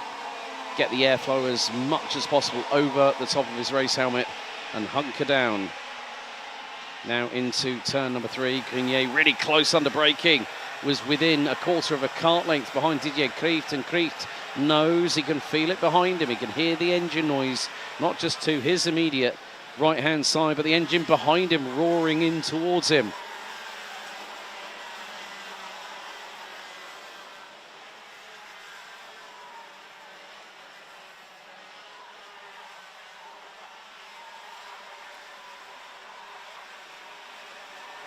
So Didier Klieft still at the moment holding on with a slender lead over Noah Grenier. And things are getting even more heated under the collar when you consider the two behind. Aurelio Giustinelli and Germano Hoft. This is going to put us onto the second from last lap. And Grenier closes to within 2.5 of Klieft. Now going through in towards turn number 3. Grenier really close this time. They were nearly touching bumpers on that particular occasion under braking going into turn number 3. And now Grenier's got the bit between the teeth, the fire lit in the belly. A kart length behind into the next double left. Here at turns 6 and 7, then into the right-hander at turn 8. Grenier could fire something up the inside, but at the moment, well, it seems like Klieft has got a bit more of a composed setup on that Fusion kart. Now through into the right-hander here at turn 10. Down the hill through the left at 11. Now the right. Then now the left, right, left. So 2 laps to go. How far is Didier Klieft ahead of Noah Grenier? That gap has slightly expanded. And it's 0.3. Didier Klieft, new fastest lap of the race. That's exactly how he needed to respond at this moment. as Giacomo halved up the inside of Aurelio Giustinelli at turn 3. Oh, that was a beautiful late braking manoeuvre from the 144. But now the timer has expired. Grenier knows that this is his opportunity to get through, but Didier Klieft from Fusion Motorsport not letting the 166 just take a casual overtake up the inside and get the job done. The young star from Euro Karting trying everything in the playbook, but Didier Klieft is going to bring us as the race leader onto this last lap in this second X30 Junior Heat C versus D. Looks like we've got a mechanical black flag, 1:22. As we go on to the final lap of this race, Lucas Metz, unfortunately, is going to have to park that thing. And that's game over for the Belgian. Yep, he's seen the sign. He's decided against going in it. There was a there's a big old scramble going through into turn 3 as our leaders now coming through into 6 and 7 for the final time. And Didier Klieft has done an absolutely masterful job at keeping the young, hungry wolf behind him in the form of Noah Grenier from Euro Karting, last year's mini champion. So just a handful of corners to go. And from the inside of row number 2, from third on the grid, he's managed to put his money where his mouth is. Out of the final corner, Fusion Motorsports' Didier Klieft picks up the Heat 2 victory by nearly 3.5 tenths of a second ahead of Noah Grenier, Giacomo Hoft, Aurelio Giustinelli, Laurens de Kock, Edouard Godefroy, Alexandre Poix, Henry Carter, Maurice Verkreuz and Timio Rifla making a great run up the field from 22nd to finish 10th. Maxime Linders, Yanis van den Bosch, Viggo Moons, Jan Rodriguez, Charlie Myers, Kiana Jolly Optov from 25th to 16th. Mathis Londen, Milhan Chechin, Shirt de Vries, Harry Myers rounding out your top 20. Jules de Koon, Leo Hardouin finishing in 22nd. Ahead of Noah Podkins, Sacha Duquet, Lucas Vetz and Mathis Mouche unfortunately retiring on lap number 4.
Well, what a fantastic second X30 Junior heat, and I'm standing with Fusion Motorsports Didier Crief. Didier, that was a bit of a hard one in the latter stages because Noah, we know, was very quick last year, did a clean sweep, but he's really become a bit more aggressive now that he's in juniors, wouldn't you agree?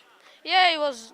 I didn't really feel him, but he was. For the rest of, I didn't really saw him. I was not really driving. Looked behind one time and then I saw him and I thought, yeah, just keep pushing and try to get away. I think also the move that you did into turn 3, which not only opened the door for you, but also for your teammate, for Lawrence. He got the buy one, get one free special. But from those kind of moves, you really have to sort of like think, okay, what am I looking to do? Not what my teammate's looking to do, because you're both under the same stable at Fusion Motorsport. You both have a point to prove. He's come up, so I think he's still got a lot to learn, but he can learn from someone as good as you. Yeah, you can learn from me, yeah, but yeah, I didn't really know what happened and he just got, I was a bit surprising that he got 2, but yeah, I was just behind him and then try overtake him back and then drive away. I think hydration, I mean, you've just come back from getting some water down your neck. I mean, just give the folks at home an understanding, because it's 26, 27 degrees. I can feel the temperature of the tarmac underneath us at the moment. What's it like for you guys? Because you're wearing three-layer Nomex FIA CIK suits. You've got the gloves, you've got the underwear on as well.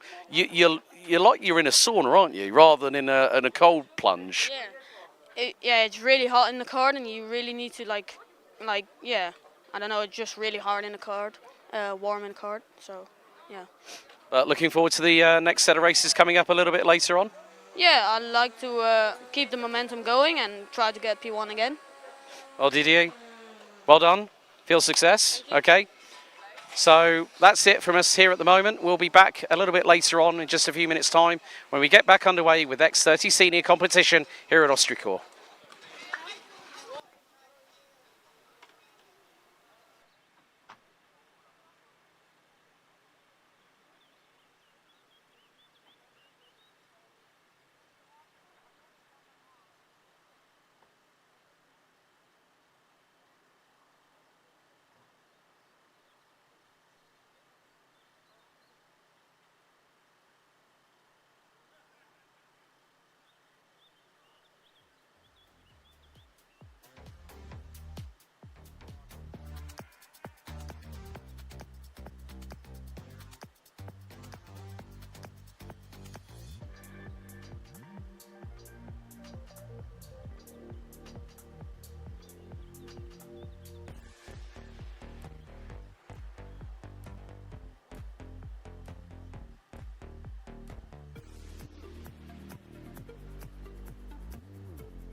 So now we go underway with our next race. We're back to X30 Senior. It's heat number 4, Group C versus F. And here is your starting grid. Patrice Kowalski and Mathis Marchand will line up on the front row. Kowalski on pole. Winter van Leeuwen and Otto Paikkonen round out row 2 ahead of Hubert Petit and Tobias Norman. Lucas Horsico and Cinnamon Meunier round out the top 4 rows, with Maxime Blanchimard and Dinan De Vos completing the top 10. Pepin Steiger and Angelo Meli round out row number 6. Maxime Prudent and Mick Blankensport round out row 7. James Merkelberg and Gaetan de Brabantera round out row number 8. Row 9, Augustin Boulet with Esteban Walgrave, with Tom Schultz and Kenneth van Mokerke rounding out the top 20. Arne Schoen here, Luca Montebello, Moritz Moore, Jesse Polderdijk and Casper Norman round out the 25. Runners and riders that will start this 10-minute plus an additional lap into the adventure into the unknown. So on to the formation lap we go. So far we have had 3 different winners from 3 different races. So according to live timing, I don't see Maxime Blanchimard and Maxime Prudent have made it out onto the starting grid, so they might be starting from the exit of the pre-grid itself. So once the drivers get running, then they will be released and let go.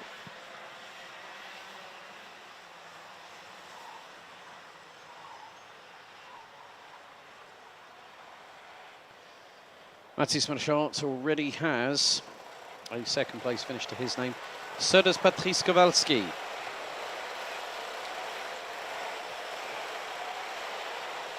Air temperature now 26 degrees centigrade and set to climb to highs of around 27, 28 degrees. We're in Ostricourt, about a 20 to 30 minute drive from Lille.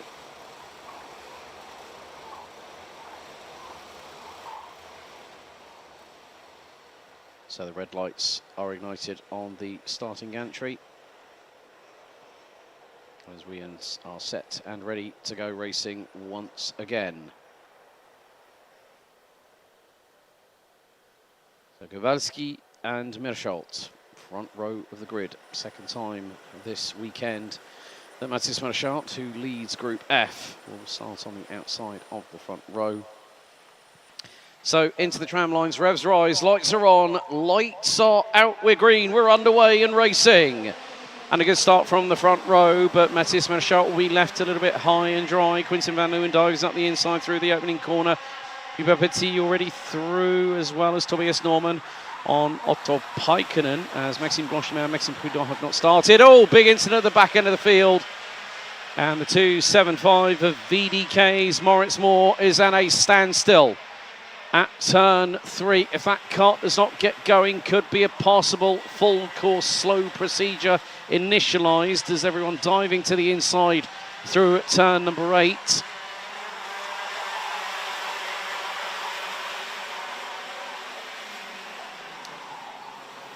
So the field makes its way through towards the final sector. Dives happening at turn number 10 as we go down the hill once more. And at the minute, it is still going to be Patrice Kowalski that I think will be leading after the opening tour. And it is the case. Quinten van Leeuwen closing in the slipstream into turn 1. Marchand, Petit and Norman rounding out the top 5 as their line astern through turns 1 and into 2. And here goes Tobias Norman up the inside of Hubert Petit through at turn number 3 to take 4th position away. But Patrice Kowalski at the moment leading the way into the next double left through the undulation. The cart goes over a little bit of a yomp and then down a slight change of elevation. The biggest change is when they go through turn 10. And look how aggressive Quinten van Leeuwen was through the chicane. So Moritz Moore, unfortunately, has retired on that opening lap after contact. But Kowalski and van Leeuwen pulling away into the distance. They are leaving the field in their wake. And the gap is nearly 9 tenths. Lucas Horsika on the TD Kart running 6th. Fastest lap so far. 57.634. We're only on lap number 3. Hubert Petit again tries to get the counter-attack on Tobias Norman going through into turn 3, but was not able to facilitate it. As the Czech Republic driver on the TD Kart just behind is waiting for the opportunity to get through. Won't happen at turn 7. Might be a possible dive. And Petit up the inside of Norman. This is going to allow Lucas Horsika to get through. He gets through. And so does Otto Paikkonen. Seneminier is not too far away from this battle either. Swings to the outside at the turn 10 right-hand hairpin. Down the hill they go once again. Signals being given by mechanics at varying different points, whether it's the start-finish straight, heading into the final complex. Slight glance over the right shoulder by Patrice Kowalski. Matthias Marchand has bolted away from those behind him as they started squabbling. Marchand got the opportunity to clear off into the distance, and now he's going hunting.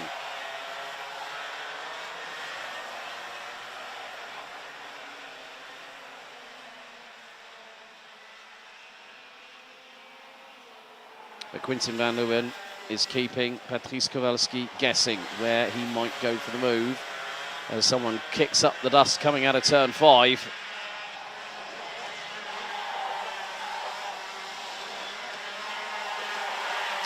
And there was an attempted dive a little bit further back. See that Pepin Steiger was being confronted by Casper Norman, possibly through that chicane. But at the front end of the field, well, Mathis Marchal, he was 8/10 behind the two in front. Now he's half a second and just posts the fastest lap of the race. So Marchal on a tear. Kowalski leading the way. Van Leeuwen and Marchal not too far behind. Hubert Petit up the inside of Mick Blankenspore. That compromises. I think that was Senemanier in the 248. The small, diminutive stature of the VDK racing driver. But now it is going to be a case of Van Leeuwen's got to pull the trigger very shortly. Otherwise, if he does not capitalise, then the man behind him will. Oh, and that was a little gesture. Quinten Van Leeuwen saying to Mathis Marchal, right, I've had a little go, now it's your turn for an opportunity. And he's seen how quick Marchal has been. Marchal last time round did a 57.603. 57.310 and 57.410 for Kowalski. And, whoa, Marchal under 57 seconds. 56.825. Lit up the timesheets purple in sectors 2 and 3.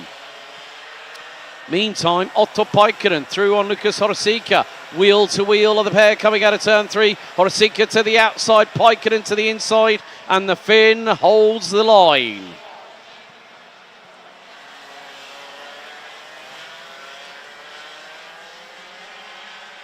So coming up to 4 minutes and 35 seconds, plus an additional lap remaining in this fourth heat.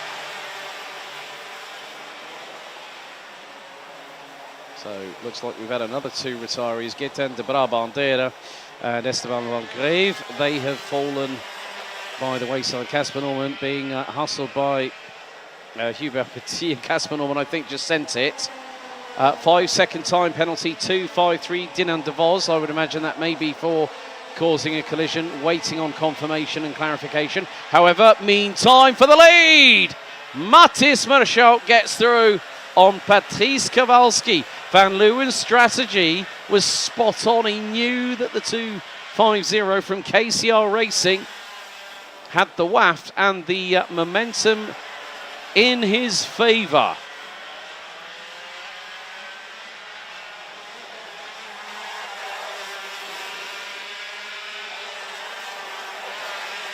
So 3.5 minutes to go. It is anyone's guess as to how the top three will end up come the checkered flag. But there's still quite a few battles up and down the order. Quite a few pelotons starting to show their hand as to see which one out of them is the top dog and will then start breaking away. Well, Otto Paikkonen has started bolting from Lucas Horsica, and that gap is over half a second.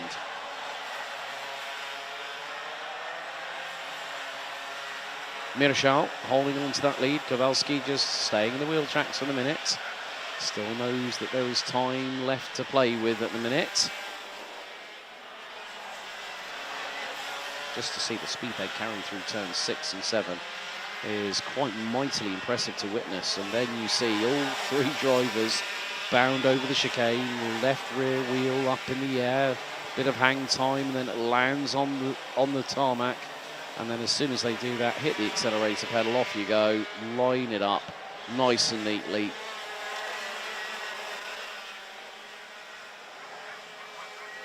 Lap 8 completed. New fastest lap last time round was by Otto Paikkonen, and Paikkonen goes again even quicker than anybody, but then Senemanier returns the favour in the 2.48, 56.744 for the driver currently placed in 7th position behind Mick Blankenspore.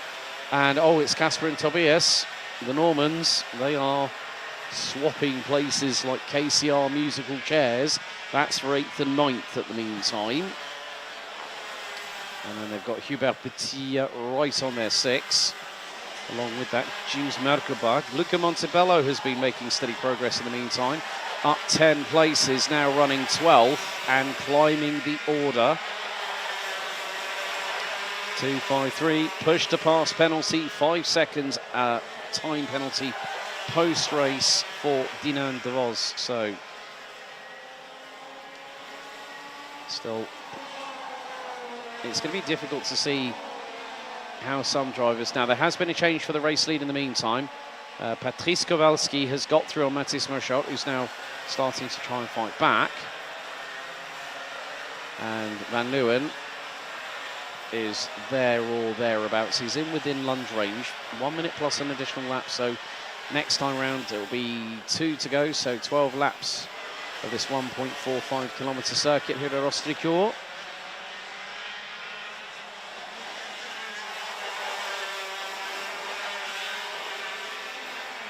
And Kowalski constantly looking over the right shoulder, as is Merchot. Van Leeuwen just keeping the racing horse blinkers on in the meantime. So 2 to go as the leaders now make their way through the final corner. They've got to keep their eyes behind on stalks behind them. Black and white warning flag for race. Oh, and there goes Merchot. Dives up the inside as Patrice Kowalski has just seen a black and white warning flag from race control. Go up on the digi flag. He's now through on Merchot. Oh, Van Leeuwen so close, millimetres away from clashing sidewalls with Merchot. There was a little bit of dust kicked up. I'm not too sure if there was an incident through turn number 3 just a second ago, or someone went off track. Timer has hit 0 in the meantime, so through the chicane, now into the right-hand hairpin. And once more,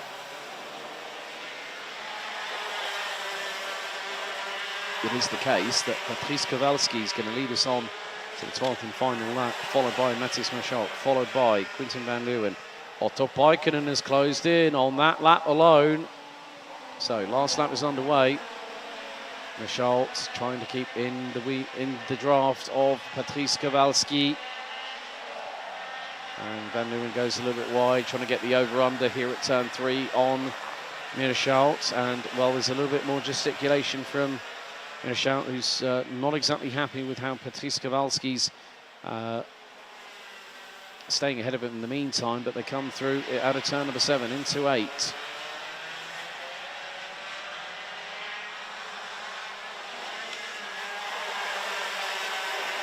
So Merchot is going to find that he's the one under danger at the moment. Into turn 10 they go for the final time. He looks over his right shoulder, sees Van Leeuwen there. There's Paikkonen, there's Horsika as well.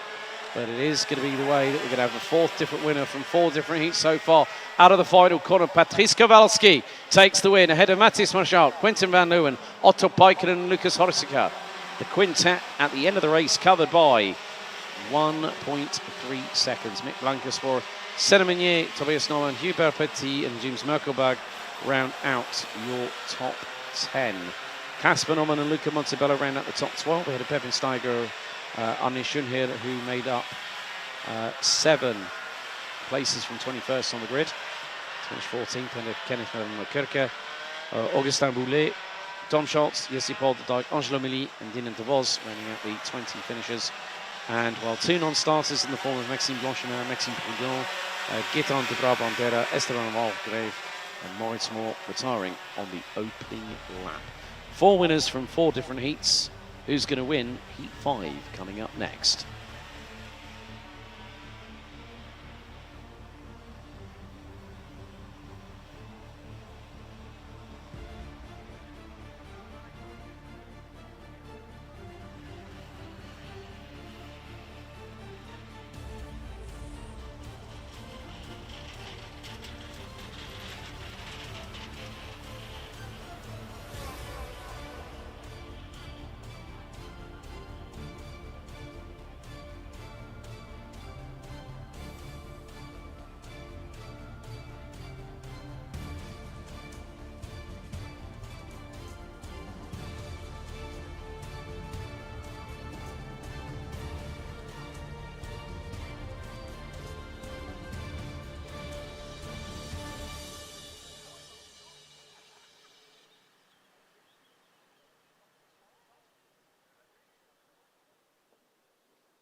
So here is the grid for X30 Senior Heat 5, Groups B versus D. Sam van der Heyden and Roxanne Lantinga will start on the front row. Van der Heyden starting on pole position. Julien Salvio and Kevin Lantinga round out row number 2. Oscar Guccio and Wouter Bergano round out row 3. François Delati and Yanni Bouillet round out row 4, with Roberto Barzani-Lelor rounding out row number 5, thereby completing your top 10. Farid Jalil and Milan Marzak, row 6. Mirko Wouters and Alexandre Mercier, row 7. Joey Brown and Jens Bozart, row 8. Jules Van Hill and Marlon Bayer round out row 9 with Keanu Vans. And Rafael Linders completing your top 20. Simon Lacroix, Rosanne Den Driver, Thibaut Weyers, Noel van Voorveld, Raffaele Santocono and Matt Simon round out your 26 strong grid as we go on to the official formation lap here for this 5th heat of the weekend. 15 combined qualifying heats plus the 2 finals so far. And at the minute we have had 4 different winners from 4 different races. Thibaut Weyers in the 340, not breaking the timing beam. So at the moment, Tobias Norman, Kevin Lantinga.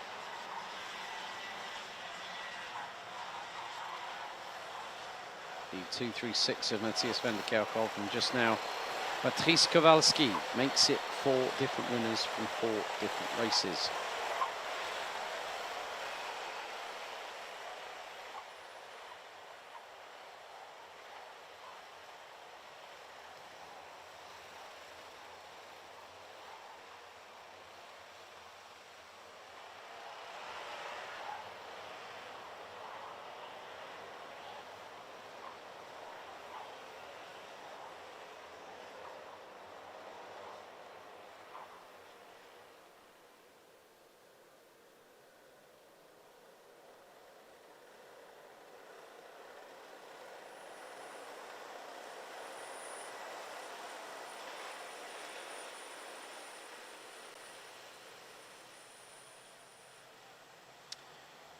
Et en ce moment, on est parti. Let's go racing. As Sam van der Heyden gets the initial jump, Julien Salvio up to P2. A couple of drivers flirting with the skirts of the grass towards the outside of turn number 2 as they filter their way into turn. Kevin Lantinga just absolutely manhandling the kart under braking as they head through into 4 and 5 for the first time here on the first of 12 laps that we seem to be getting in terms of race distance so far. Drivers making their way through into the chicane. So Roxanne Lantinga dropping to 3rd place. She's got Oscar Guccio, I think, just now ahead of her. So Guccio up to 3rd place, which I have just seen, as Roxanne and elder brother Kevin Lantinga. For that moment, minus stern as all. That's Kevin that's got through. He's now 3rd place. Roxanne Lantinga now currently 6th behind François Delati. And it's this. This is one of the things I love about this. Oh, that was a bit close. I think that was Wouter Bergano on Roxanne Lantinga. The Fusion driver got nearly into the back end of the driver just in front on the OTK. So this is where things, now look, there you see the good old X30 Senior train. And a dive to the inside. Kevin Lantinga back through on Julien Salvio. Oh, look how much air their left side tyres got.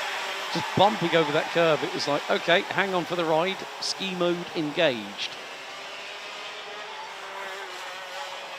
It's Sam van der Heyden just keeping things calm.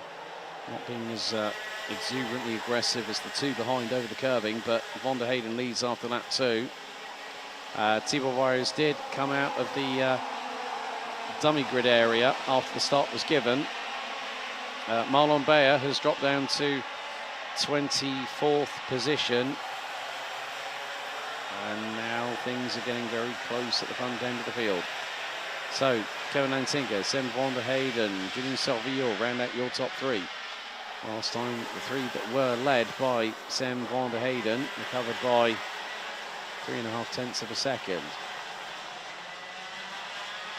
Uta Bergano is the quickest overall in sector number 2. A little bit of tired pickup kicking off one of the carts. Might have been van der Heyden at the front end.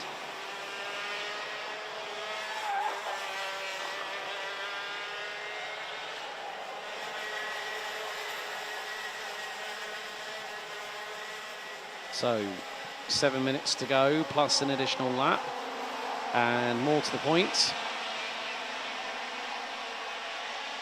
There are so many different battles up and down the order. And through goes Uta Bergano. Oh, runs wide out of turn 3. Good show, gets back through. And then straight away, Roxanne Lantinga is on the case of the Fusion Motorsport driver. The 350 from the Netherlands. Very, very quick young lady driver. Great to have her showcasing that she can be just as fast as the other drivers around her. Has a possible run here on Bergano. Dives to the inside. But you can see trying to correct the back end, stepping out to the left under braking. Oh, and that was a bit of a cheeky move there from Roberto Buzz from WJS Racing, who got himself involved, and then that put through, I think, François Delati.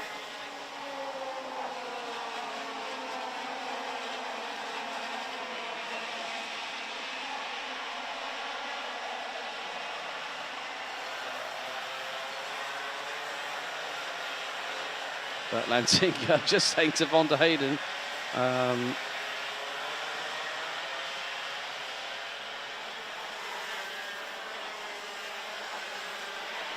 Lantinga just saying, come on man, just get on with it.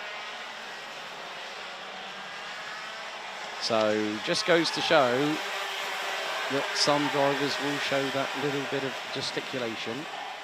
Not always on the politically correct front, let's say, but it was just Lantinga just saying, come on man, just hurry up, just go, we need to get away from everybody, including the person who's closing in on me, and that is Julian Salvio. So a three-way scrap covering the top 3, covered by 0.37 seconds.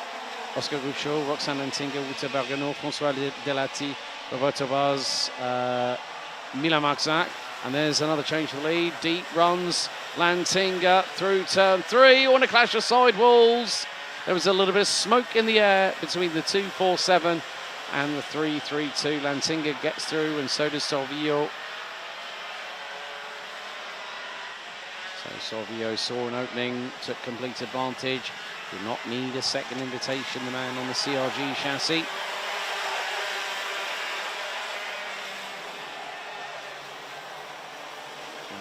That was Uta Bergano just making up another place into P5. I think it might have been, not too sure if it was on Uta Bergano or Roxanne Lantinga. Looks like Roxanne might have gone away. Yeah, looks like, yeah, she has. She's ahead. Right, 5-second time penalty for 2:01. Mirko Wolters. So this is going to be very, very close. And that's Bergano back on Guccio. 3-3. That's now Delati and Buzz just to close on in. Oh, and in the background in turn 3, 2 clattering in together, and it's a second drama for Rosanne Den driver. I saw a kart with 2 wheels in the air on its side, back on terra firma. And I've got a feeling it might have been Keanu No, hang on. It was a comp kart. So it might have been Mirko Wolters. I'm just going to check. But that was a big old Barney through at turn 3. And it was Keanu Vellens, I think, on the Tony kart. Yeah, it is Keanu Vellens. And Roxanne Den Drivers, Rosanne Den Drivers weekend has gone from bad to worse. It really, really has. Second incident in as many heats. Oh, there's more dramas at turn 3. Someone's just had a big old off. So more drivers coming into drama. I'm just waiting for the drivers to cross Sector 2's beam. And I think it was Jens Bernzart and an incident involving the 312 and the 314 of Raffaele Santocorno. So more dramas hitting the field as the temperature, not just outside, but on track, elevates. What can you say about that, really? What can you say? It's just the fact is we're in the second half of the second round of the season, and there are just people, I think, just, it's as I said earlier, the desperation sets in, the people that decide, well, I'm going to go for it, I'm going to see how I fare, and unfortunately, for some drivers, it hasn't quite worked out as it should have done.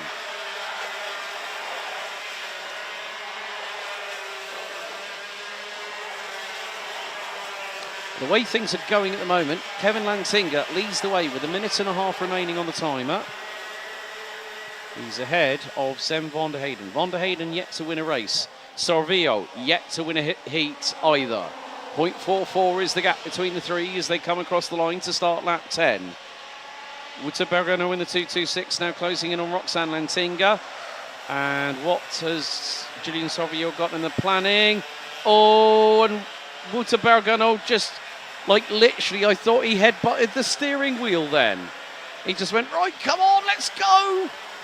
Got through on Roxanne Lantinga, threw it to the outside, got through.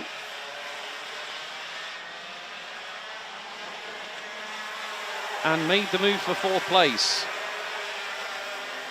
But I don't think everything's quite decided at the front end of the field. I think Van der Heyden could be a danger to Kevin Lantinga.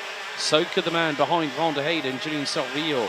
So we're going to go on to our penultimate lap of this race very, very shortly. Lap 10 now completed. 2 to go. Black and white warning flag for the 332. Kevin Lantinga, that is for driving standards. So basically race control have said to him, we are watching you like a hawk. Now this is going to bring in Wouter Bergano and Roxanne Lantinga. A 5-way scrap for the overall race victory here in Heat 5. And oh, Sven van der Heyden stuck his nose out at 6. Next time round, because we have hit 0 on the timer, it is going to be a 1.45 kilometre free-for-all at the sharp end of this field. Lantinga goes high and wide to sweep round the outside through at turn number 10 to carry the momentum through the corner. Now it's the case of urgency rather than desperation. If you are going to fire it through on the inside, calculate the move correctly. And if you're going to tee it up from now, you've got an opportunity. 5-second time penalty. Oh, that's going to go to Kevin Lantinga. He is not going to win this race. Lantinga will not win this race. So Van der Heyden is effectively the now de facto race leader. Wouter Bergano opens the door for Roxanne Lantinga. They were nearly wheel to wheel for the briefest of moments out of turn number 3. And, well, Kevin Lantinga, it's confirmed, 5-second time penalty for blocking. So race control have been over that like a rash and said, well, no, he can't do that. So Kevin Lantinga with a 5-second time penalty, that is going to drop him down to 9th because he is going to take the win on the road. He'll have seen that 5-second penalty and, well, it's going to be Sven van der Heyden that's going to take the win after him. And you could see from Kevin Lantinga the frustration, like, why was I given that penalty? So Sven van der Heyden will take the win. Julian Sorvio P2, Roxanne Lantinga P3, fourth Oscar Guccio, François Delati, Roberto Baz, Milan Marczak, and Kevin Lantinga round out your top 9. Jules Van Hoel up from 17th, finishes 10th. And Farid Jalil, Niels Lelor, Mirko Wouters, Joey Brown, Yanni Bouillet, Simon Lacroix, Marlon Beyer, Raphael Leenders, Matt Simon, Noel van Vonveld, Raffaele Santocorno, Thibaut Veyers and Jens Bozart round out the finishing order. 23 drivers completing all 12 laps, with Alexandre Mercier out on lap 10, and then the incident at turn 3 eliminated Roseanne Den Driver and Keanu Bellens.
So let's take you through the grid for the 6th heat for X30 Senior Groups A versus E.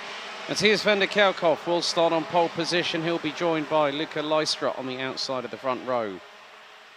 Victor Louis and Tyrone Kinard will be on row 2, followed by Clément Outron and Anthony Bongarts. Clément Massot and Kevin Bakker round out row number 4 ahead of Alexis Constant and Thomas van Vliet. Charlie Gloom and Luca Moulin round out row 6 ahead of Marcus Gloom and Delano Vallens. Zachary Gurden, Monty Braithwaite, Kaz Ordhaus, Koen de Rooij, Dennis Bowman, Mathis Renet, Ali Dax, Thijs van Dijk, Florent Dirda, Isabella Cazel and Raphael Boulard round out the starting order. 25 drivers, and then after this we'll have a little bit of an interview side of things with some of the drivers post-race from the variety of the finishing positions, and then we'll have a little bit of a break before we get underway with the final 3 races of today's action before we come back tomorrow morning at 10:20 local time here in Ostricourt. So a big thank you to everyone that has been watching so far this weekend.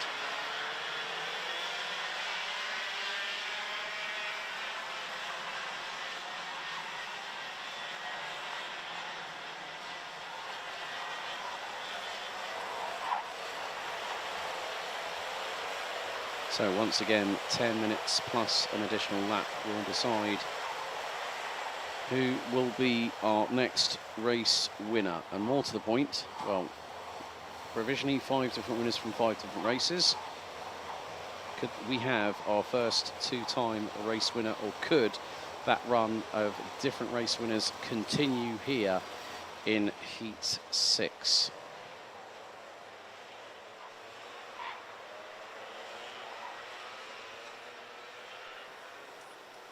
So van der Kerkhoff and Leistra on the front row of the grid. Everyone in 2x2, rolling start formation order. As we come out of the final corners, revs rise, lights are on, and we are underway. Good start by van der Kerkhoff as Leistra loses 2 places. It's side by side for second as they go into turn 2 at absolutely heart-stopping rates of speed. And round the outside, that's possibly Clément Outron trying to make the move stick, and the lead has changed. We've had an accident on the exit of turn number 3, and that is the VDK racing car, I think, tried to pick out the number, but it was I think it might have been the 266 that might have been compromised, or 268 maybe, but well, that 268 would have been Clément Massot, might have been 208. No, Ellie Dax is a little bit further up the road, but the drivers making their way through. And at the minute, well, leading after the opening lap is going to be Luca Leistra, Clément Outron, Matthias van der Kerkhoff, Victor Louis, Alexis Constant, Clément Massot, Marcus Gloom, Anthony Bongarts, Kevin Bakker and Zachary Gurden, who's moved up from 5 spots. It was Charlie Gloom and Tyrone Kinard that had the slight coming together. And Gloom, I don't think, has made it past the opening lap, but look at what's happening behind Luca Leistra. Outron van der Kerkhoff at loggerheads, and Outron up the inside at turn 8. Runs a little bit wide, a little bit of a bump between bumpers there. And now here comes Victor Louis, who makes it a 4-kart train at the sharp end of the field. Van der Kerkhoff goes defensive into turn 10. There's Clément Massot, who had to park it after the Nassau panel was unfortunately askew and moving on steering input and crosswind. But Clément Outron now leads. Leistra, 0.236 behind. Clément Massot in the TB kart has just posted the fastest lap of the race. And Leistra diving to the inside. This could open the door for van der Kerkhoff. Could he get the pair of them? No, he can't.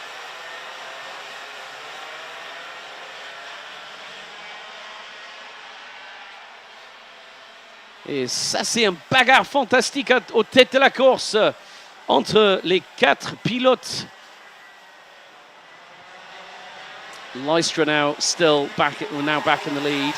Clément Massot is, I think the Jaws music is burning into my eardrums at the moment because Massot has got pace in that TB kart. Bottom of the top 10, I think, between Bongarts, Bakker and Van Vliet.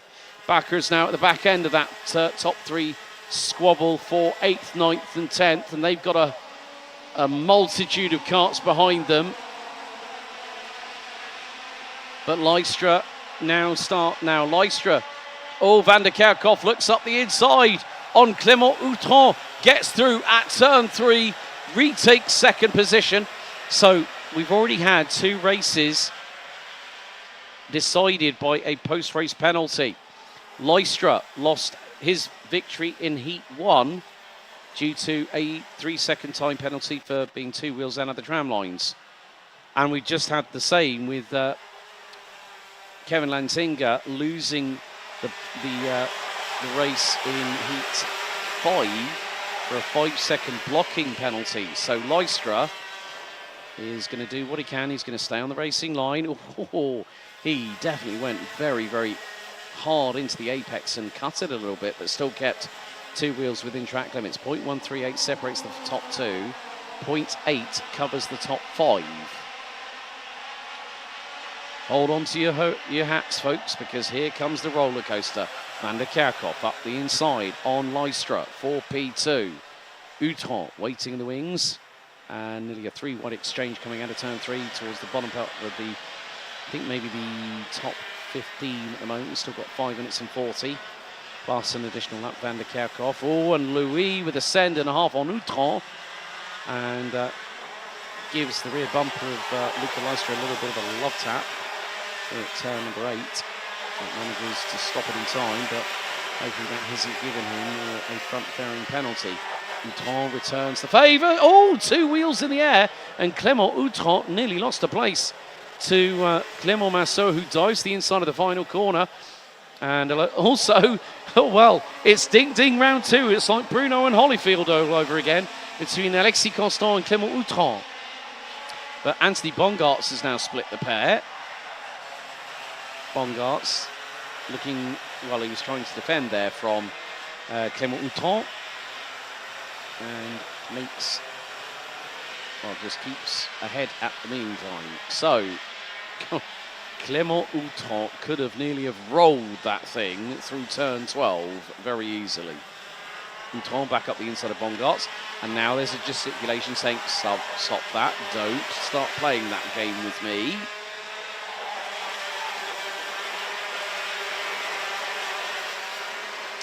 Now, Florent Dirda looks to be out of the race. I did see a driver standing by the left-hand side of turn number 10 on the entry. So Charlie Gloom out on lap 1. Florent Dirda, the Luxembourger, out on lap 5.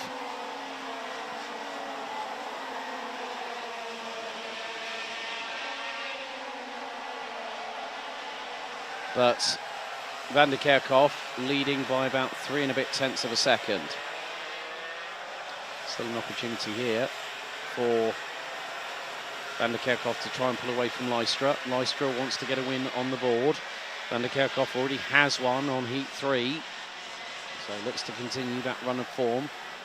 And if he wins 3 out of the 4 heats and finishes second in the 3 out of 4 heats and finishes second in the 4th one, well, that effectively puts him at the sharp end.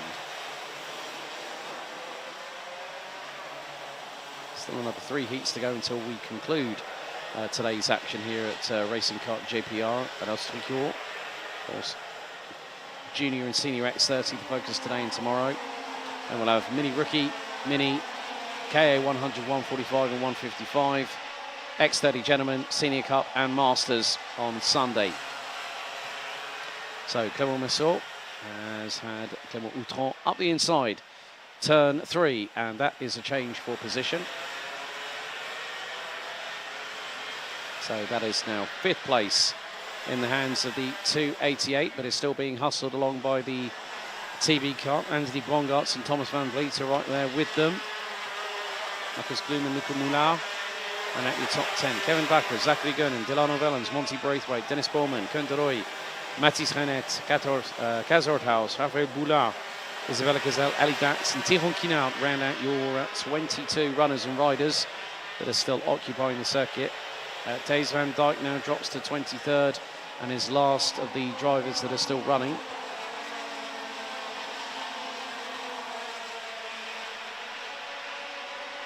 So Anthony Bongarts now has got past Clément Massot. Thomas van Vliet now waiting in the wings through into turn number 3.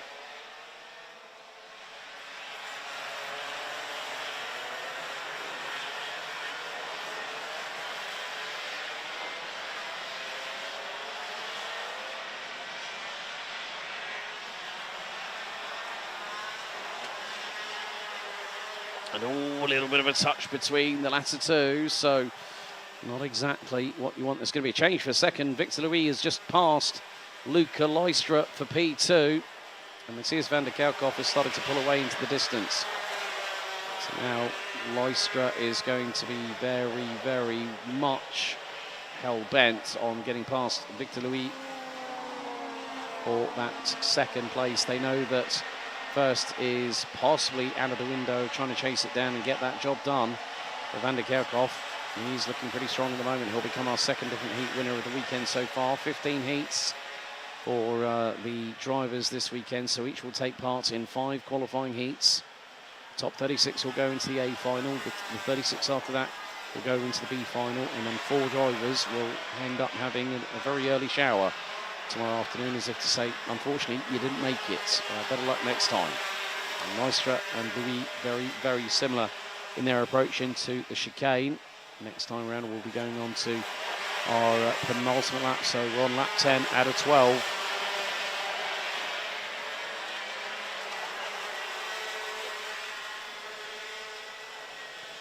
Two laps to go. Matthias van der Kerkhoff leads by nearly a second.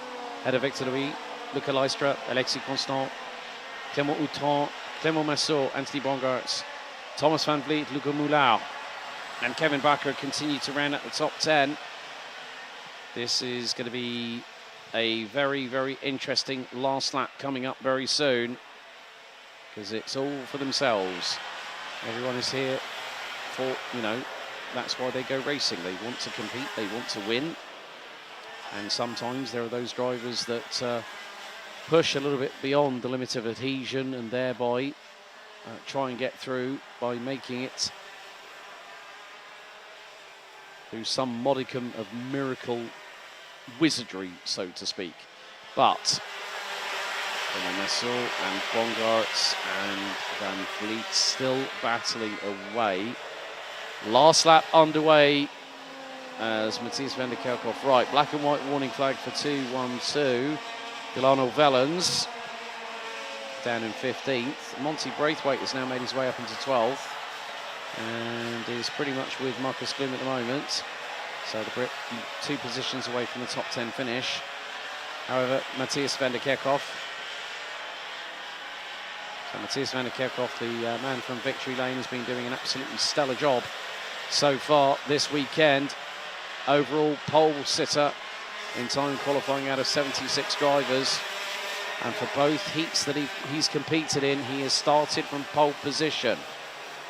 Luca Leistra puts the fence in front of Alexis Constant, but encore une victoire pour ce pilote belge, Matthias van der Kerkhoff, le vainqueur ici au 6e manche de week-end pour X30 Senior. Presque 1 seconde d'avantage à la fin de cette course avant le pilote numéro 216 Victor Louis. Luca Leistra est 3e avant Alexis Constant, Clément Outran, Clément Massot, Anthony Bongarts, Thomas van Vliet, Luca Moulau et en 10e le pilote néerlandais Kevin Bakker. Marcus Gloom, Monty Braithwaite, Zachary Gurnan, Koen de Rooij, Raphaël Boulard, Mathis Renet, Delano Vellens, Kaz Nordhaus, Dennis Bowman, Tyrone Quinard, Isabella Gazelle, Thijs van Dijk, Ali Dax round out the 23 finishers. Florent Dierda out on lap 5. Charlie Gloom out on the opening tour.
good. I'm feeling a lot better than I did yesterday.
Well, the pack-up continues here in Parc Fabre.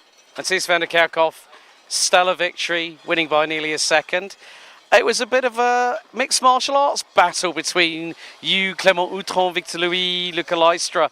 But first driver to get 2 heats today. How are you feeling?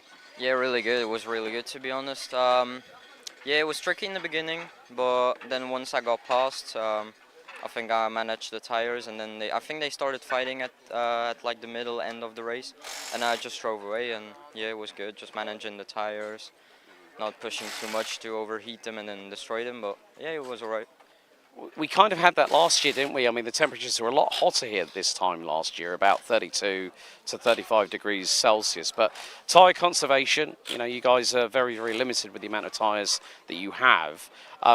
It's also about having that mechanical sympathy, you know, that being one with the kart. Obviously, you want to give your mechanic as little drama as possible. I mean, just before I collared you in for an interview, you had the wheel gun in your hand, trying to take off the left front. But, I mean, seeing the amount of pickup like we've got with Alexis Constant's wheel, you know, we can just see there's a lot of pickup here at Ostricourt, isn't there? Yeah, I mean, I think it's just the tires, they overheat quite easily because of the heat.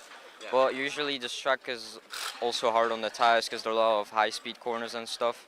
And also, yeah, like the chicane, where you come back, you slide a bit, or when you get back on the track. So, yeah, I think it's quite harsh on the tires, but it's mostly due to the temperature as well, I think.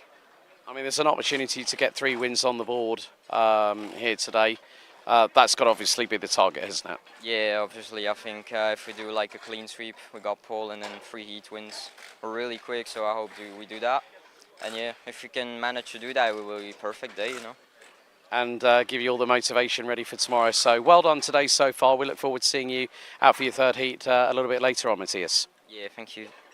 So good to hear from Matthijs van der Kerkhoff there. I'm going to try and the thing is that Rens, who's our mobile camera operator, this is the hustle and bustle that we have here.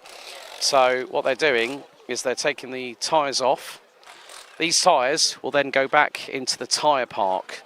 So when the drivers come back, so you know, for instance, we've got the 255 KCR entry. Kevin Bakker, who was in the battles as well. I'm trying to see if I can, let's just have a look. Let's see if we can find somebody else. There is one driver I do want to try and speak to if I can, if he's here. Well, it might have been scuppered, to be honest with you. But there's a lot of activity that goes on. The amount of preparation to give you all at home an understanding for those newcomers to karting, welcome along, thank you for joining us. It is about a case of, you know, you see the Iame engines here, 125 X30 cc engines. They really do put these engines through the ringer. We've got a multitude of chassis from Tony Kart to the Charles Leclerc by Birrell Art. Victory Lane, obviously with Matthijs van der Kerkhoff, just spoke to him. And he runs on a Kart Republic chassis. There's quite a lot of people that are involved, and it's not just the drivers that are here, but it's also the mechanics as well. They're the unsung heroes. So, you know, we've still got 3 more senior heats to go. I was hoping to catch up with a few other drivers after that, but we're going to take a little bit of a breather now, and we'll be back with you in just a few moments' time when we get ready for the 3 final senior X30 heats before we have a conclusion on day 1 and get ready for day 2 tomorrow morning.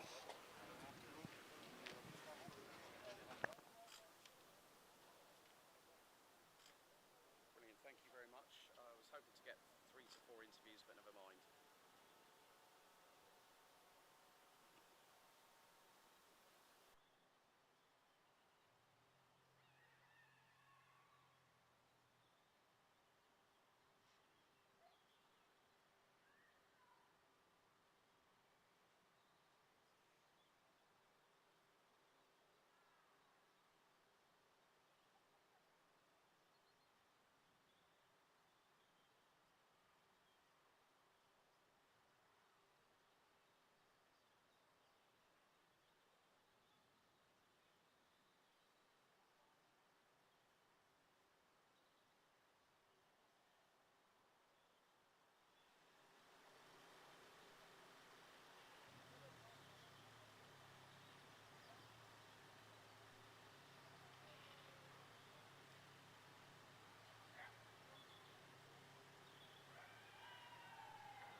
So now time for race number 7 for X30 Senior. Let's take you through your starting order. Sam van der Heyden will start from pole position. Matthias Marchot, who has been close, but not close enough to getting a race win in today's activity. Starts from the outside of the front row. Julien Salvio and Otto Paikkonen starts on row 2. Oscar Guccio and Tobias Norman round out row number 3. François Delati and Senna Meunier with Roberto Bas and Dinan De Vos round out the top 10. Faris Jalil, Angelo Mini, Mirko Rotters, Mick Blankenspor, Joey Brown, Gaetan de Brabandera, Jules Van Hul, Esteban Walgrave, Keanu Vellens, Kenneth van Monkerke, Simon Lacroix, Luca Montebello, Thibaut Wires, Jesse Polderdijk and Raffaele Santocorno completes the 25-strong grid. Once again, another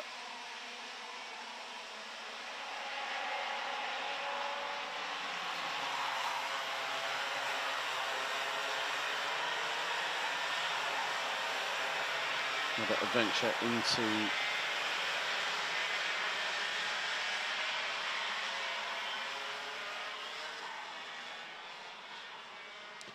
the unknown. So the temperatures have been hot on the circuit. 26 degrees air temperature at the moment, and the drivers are finding it difficult out there. I've spoken to quite a few of them. They said, yeah. If anyone might remember, I had a chat with Henki Couteren last year at this point in the season, and he said that getting those 5 wins were incredibly difficult under the significant weather. You know, we had hot weather all weekend. It was 30+ degrees Celsius this time last year.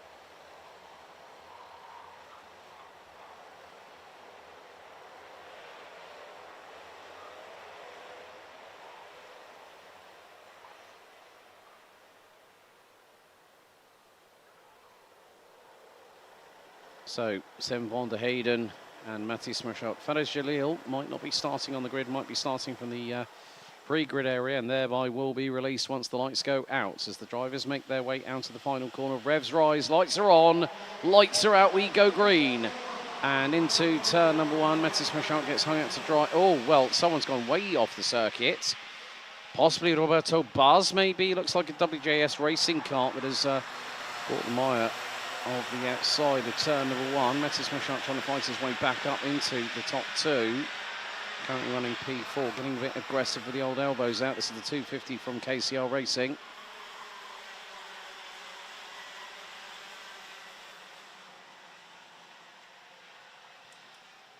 But Sam van der Heyden leading the way at the front of the train ahead of Julien Salvio. Oscar Guccio, I think, is now in 3rd place ahead of Matthias Marchot. Otto Paikkonen and François Delati is Julien Salvio trying to put the brightness on Sam van der Heyden. And at the moment, the 247 is definitely trying to keep his head over troubled water, so to speak. He's a little bit further back. A couple of drivers, I think, including the 337, François Delati, well, François Delati, I think it was also Angelo Mili in the 224. That was the 224. Plus, I think it was Gaetan de Brabandera maybe that were having a bit of a battle. So the field makes its way through turn number 7. Change for 3rd place, so that is going to be the Crop Promotion kart of Finland's Otto Paikkonen, who's just got through on Oscar Guccio. Matthias Marchot dives in, I think. Yes, and he did try and get a position. Tobias Norman gets through as well. So, change is afoot at the sharp end of the field.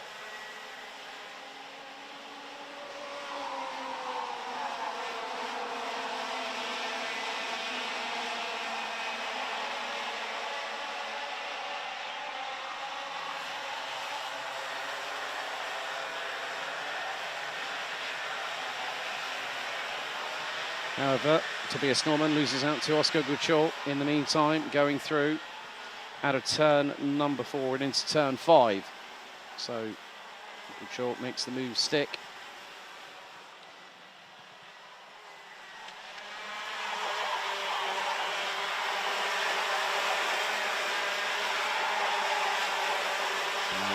dive bomb and then some. Gets back through. Oh, they clash! Oh, that was not what they needed. Mirko Wouters. Oh, well, there you go. Oscar Goldschmidt and Tobias Norman come together. Goldschmidt pulls over to the left-hand side of the circuit, slaps the steering wheel in frustration. I'm sure that Mirko Wouters will have damage on the number 201, the Eichmann's Grand Prix Racing Team Tony Kart. Meantime, Julien Sauviot is not hanging about at the minute, staying with Sam van der Heyden in the 247. Into 6 and 7 they go, line astern. Neither one keeping, well, they're basically keeping themselves line astern. Yellow flags, no surprise at turn 10, so no overtaking permitted, otherwise that would be a slam dunk penalty. The minute that they see a green flag waving, well, Sauviot can then go at it.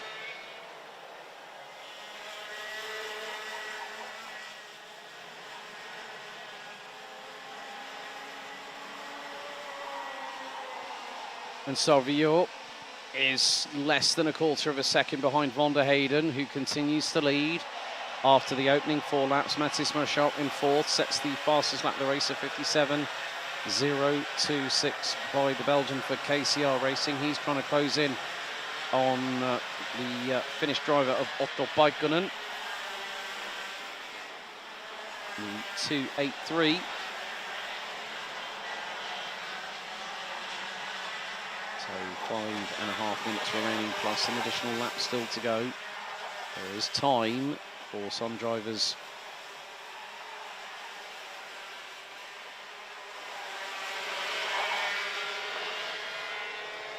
to make moves up the order, and sometimes just so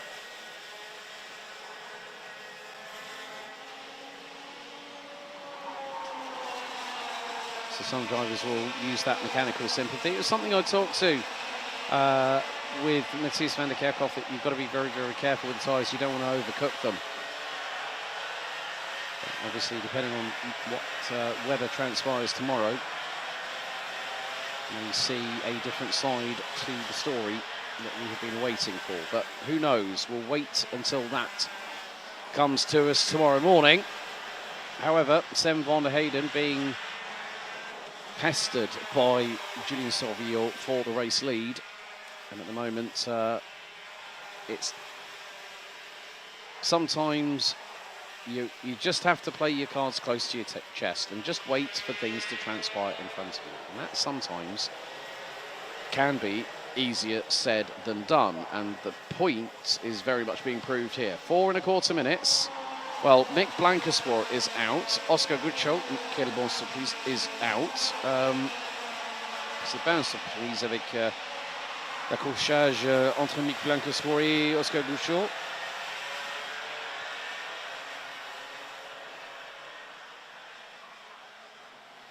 Et la course est finie pour les deux pilotes.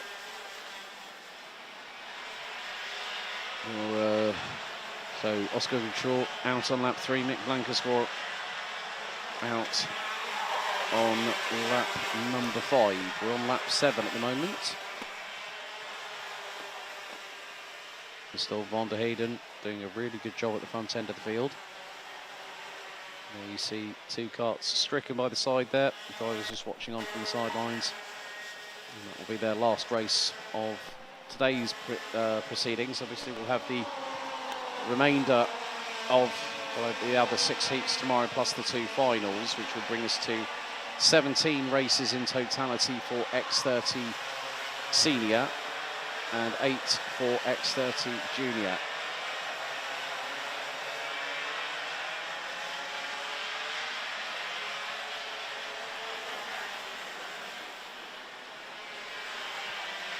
Top 4 rounded out by Mathis Marchal, covered by 9/10 of a second. At the moment, Otto Paikkonen, the driver in P3, trying to chase down Sauviot for that second place, is the fastest driver out there. 56.609 was his fastest lap. He's gone personal best sector 1, personal best sector 2. He's the fastest outright driver in the 3rd sector, so that's where the Finn really gets a good purchase in the more technical final sector. that we have. And, well, Otto Paikkonen does not, well, gets to within his best lap time. About 35 seconds, but the 35 thousandths behind it. Julien Salvio, 9 1,000ths off that time around of Otto Paikkonen's fastest lap of the race, which so far has been a 56.609 for the 283.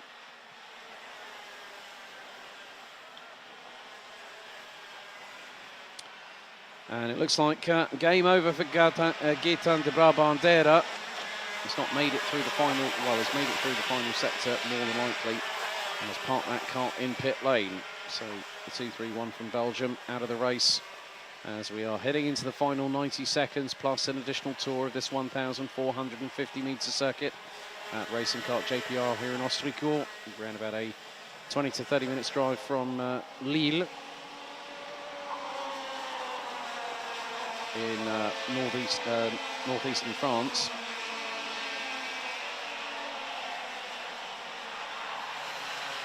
But it's a great circuit that provides fantastic, close, fast slipstreaming. Jesse Bolderdijk has now dropped down to 22nd. Warning board going out to the 201 of Mirko Wouters in 8th place at the moment. He's trying to fend off Simon Lacroix, who also had a difficult qualifying, I believe. Lacroix has made up 12 places, so Lacroix has, on just pure pace, just decided, well, forget qualifying, that's a dead horse to leave alone, and then just to go for how things transpire in the racing, and that's where it counts the most.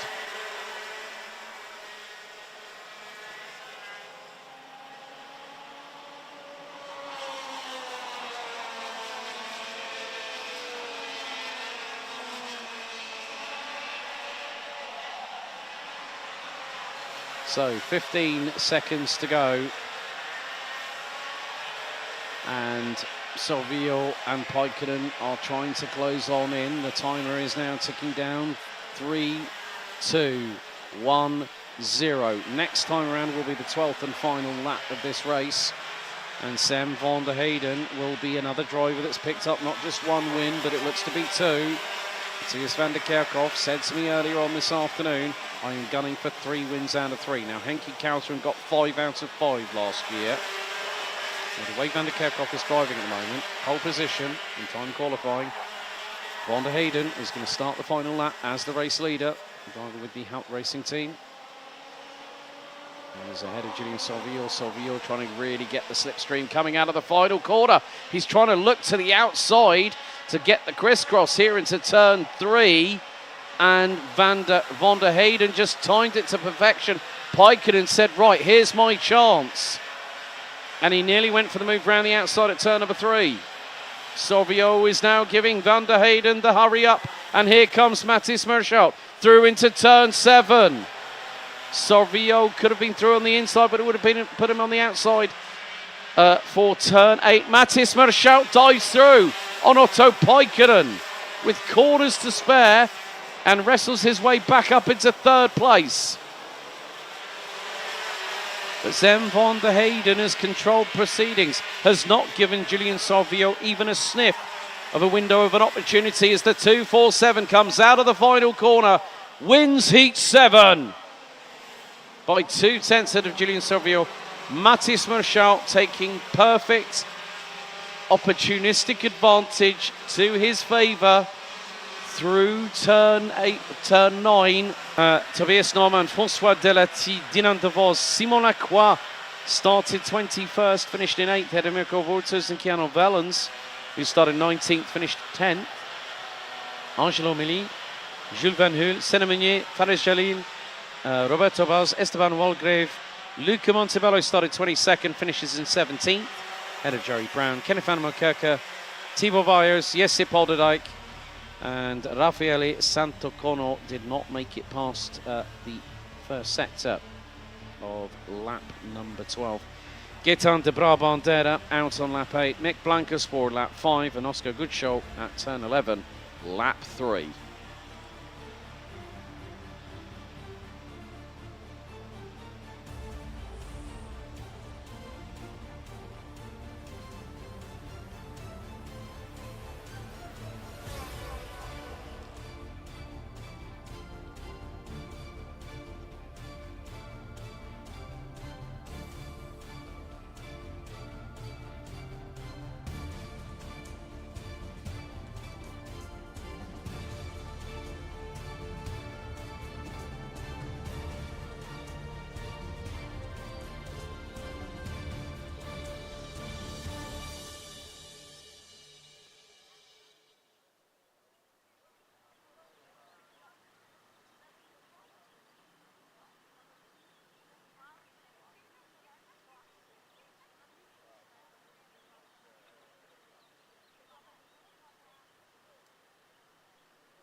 now time for our 8th and penultimate heat of today for X30 Senior. Patrice Kowalski and Luca Leistra will line up on the front row. Luca Leistra on the outside of it. Kowalski starting on pole. Quentin Van Leeuwen and Thierry Kinard round out row 2. Hubert Petit and Anthony Bongartz row 3. Lucas Ostricourt and Kevin Bakker row 4 with Maxime Blanchiment and Thomas van Vliet running out the top 10. Pepin Steiger, Luc Moulin, Maxime Prudent, Dylan Ovellens, Gims Makobag. Then we've got Monty Braithwaite, Augustin Boulet, Ben de Rooij, Tom Schultz, Mathis Renette, Anne Schoenheren, Thijs van Dijk, Moritz Moore, Isabella Cazel, and then Casper Norman rounding out the 25-strong grid.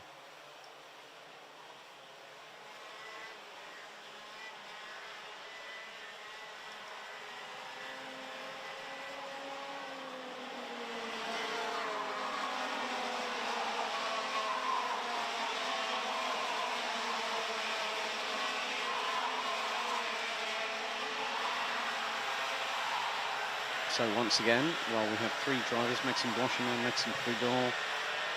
Also Mathis Renette may not, well, and Blanchiment and Prudent were non-starters in the previous heat, so we could have the same thing. Mathis Renette is not taking part in the race. Just seen that our mobile camera had just picked him up a second ago, so Mathis Renette will not take the start from 20th. So we're down to what will be 22 runners and riders. That is off of the final. I think that's the downhill section in the final sector. But the kart went straight on. So Mathis Renette was told by one of our marshals, well, unfortunately you're not going anywhere. So that was a bit unusual for Mathis Renette. However, very soon we will be under starters' orders to get this race underway. It's heat 8 out of 9 today. Another 6 to go tomorrow before the finals. And it is going to be Patrice Kowalski that is going to lead us across the line with Luca Leistra immediately to his outside. On the left-hand side of the circuit, right-hand side of your screens. Red lights on at the starting gantry. Into the tram lines we go. The revs start to build. The plumes of smoke, they rise. We are lights out. We're underway. Into turn 1. And Leistra keeps it pinned. Van Leeuwen looking up the inside on the rundown into turn 2. Slight clash of wheels, I think, maybe between the pair going into turn 2. Leistra still round the outside. Has to slot in behind 2x2 at the back end of the field, nearly 3 wide going into turn 4 for the first time. And Leistra still on the offensive, trying to get through on Van Leeuwen, who got the jump on him through into turn 1. By being on that outside line, you're at the behest of everybody else behind you. Hubert Petit, Anthony Bongartz, Lucas Ostricourt, Kevin Bakker, Thomas van Vliet, Luc Moulin. So Maxime Blanchiment, Maxime Prudent, non-starters. Oh, round the outside. That's a great attempt there from Luca Leistra through, I think that was at round turn 12, got through on Patrice Kowalski as Quentin Van Leeuwen hits the front end of the field after the opening lap. 0.163 of a second. And now Leistra trying to use that slipstream. And he's going to get the move up the inside. Oh, he had to dart out of it at the last second. Into turn 3, but could he get the crossover into 4? Not quite. Van Leeuwen holds the racing line, but he's going to go open the door for 5. Oh, they are wheel to wheel. Kowalski's going to get through. Oh, and so did Kinard. Now it's Horsika's turn. Just a little bit of aggressive, controlled aggression there from Luca Leistra. I spoke to him earlier. He said, I was pretty unhappy after my previous race because I wanted to win. Well, I think I said to him, just go out there. You know what you're capable of. Go and prove it to them, not to me. I know what you're capable of. And he's gone and done that. Just forced the door open ever so slightly. And Van Leeuwen gave him and everyone else behind him a lot more space. Meantime, battle behind. I think that's Kevin Bakker with the likes of maybe Thomas van Vliet. As Leistra is coming under fire from Kowalski. Kowalski up the inside. through at turn 3, retakes the lead. Leistra back at him and gets through and round the outside. That was Tihon Kinard. So Tihon Kinard got through. Great move by the 266 from VDK Racing.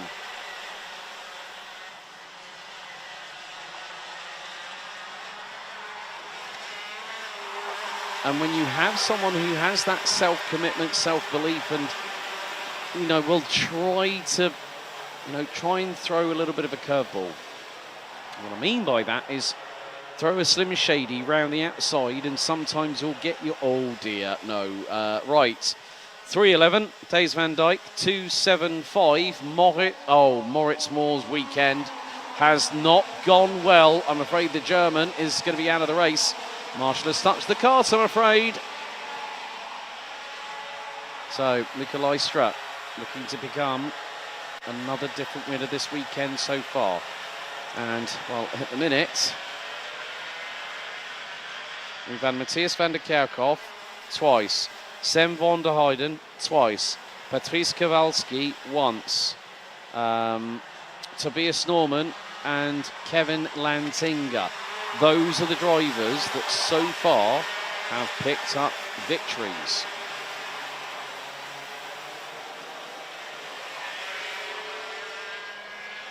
And now the lead has changed. So Kinal has the race lead.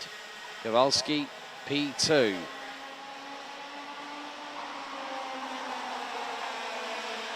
Leistra third. And, well, Hubert Petit has now come back into this battle at the front end of the field.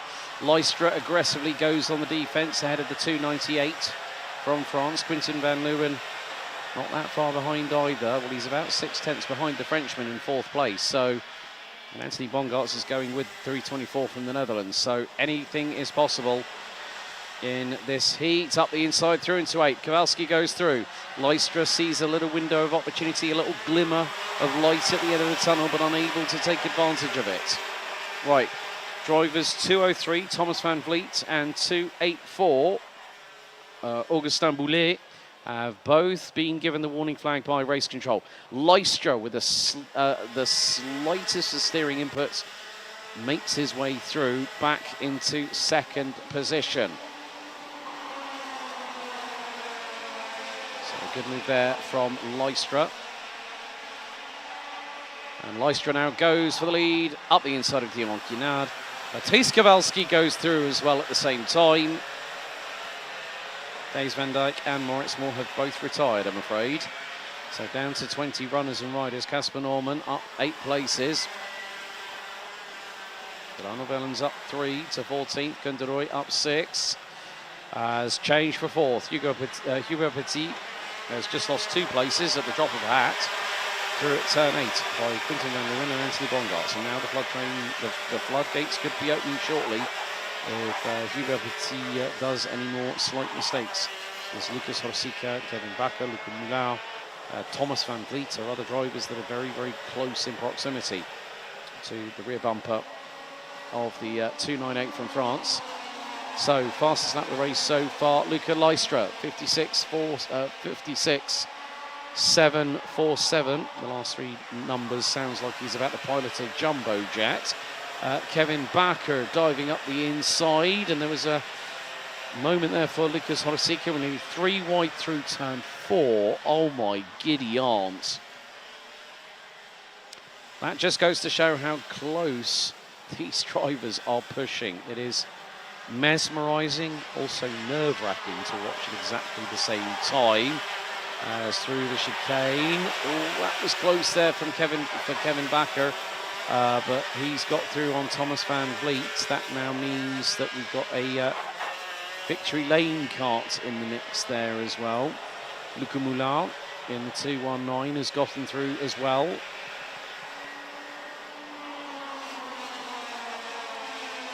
So these drivers really, really fighting against each other, and also the intense heat, still 26 degrees Celsius.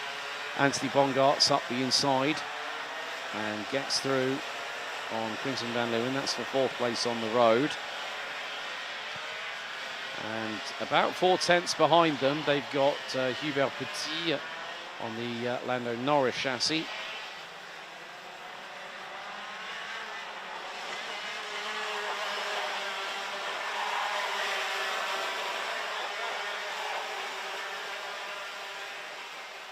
So coming up to the final 2 minutes and 30 seconds, plus an additional lap of this 8th heat.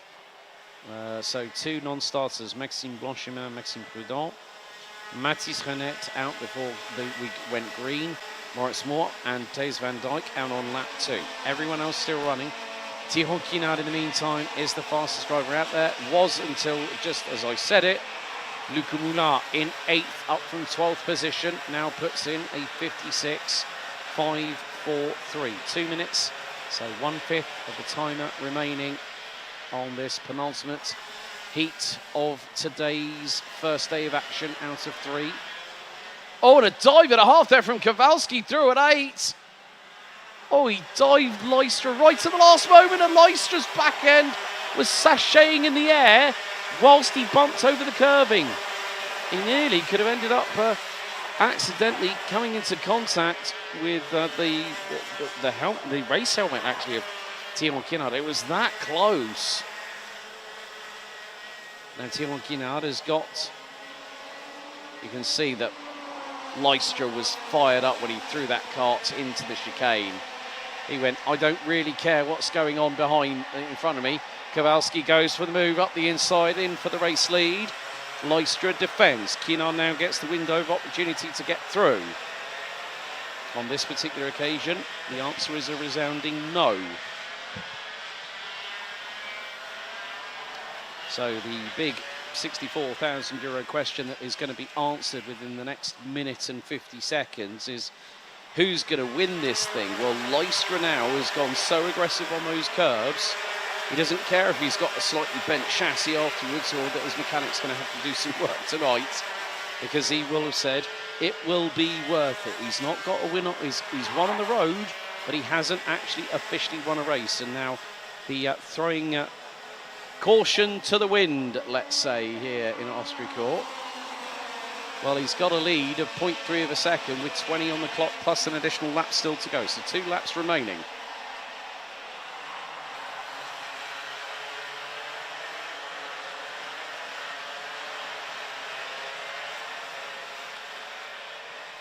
So timer is fast running out here at Ostricourt for this race.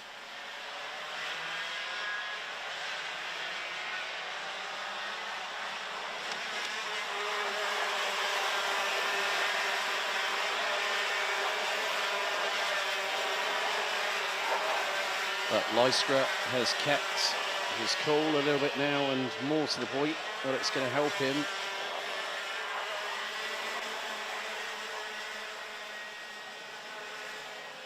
One lap to go. Dernier tour. Ici, et le pilote à la tête de la course en ce moment, c'est Luca Leicester.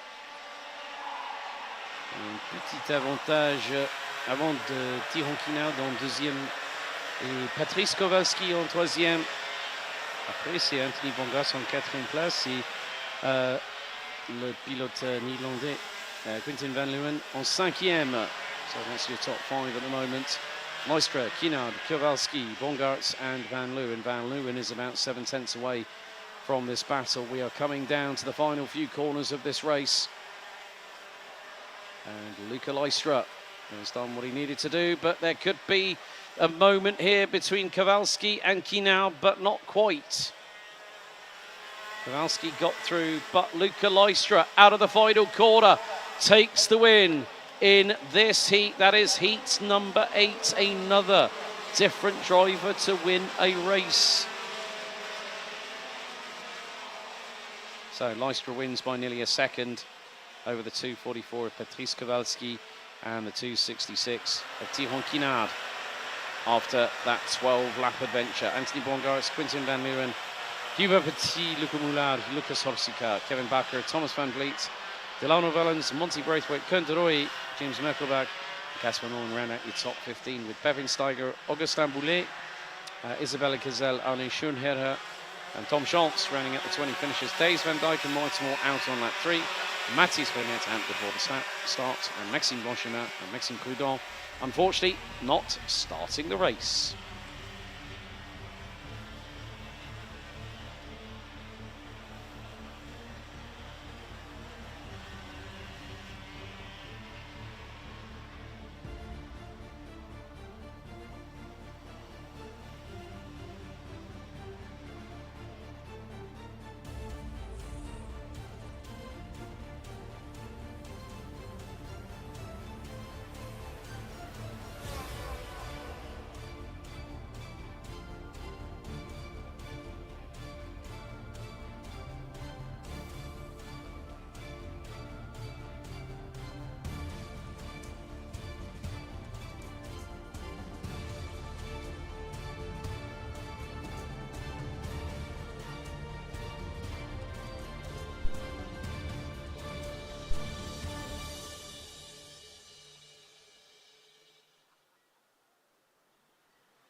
On est prêt pour le dernier départ ici dans la 9e manche de X30 Senior ici en Ostricourt en France avec de beau soleil dans le ciel.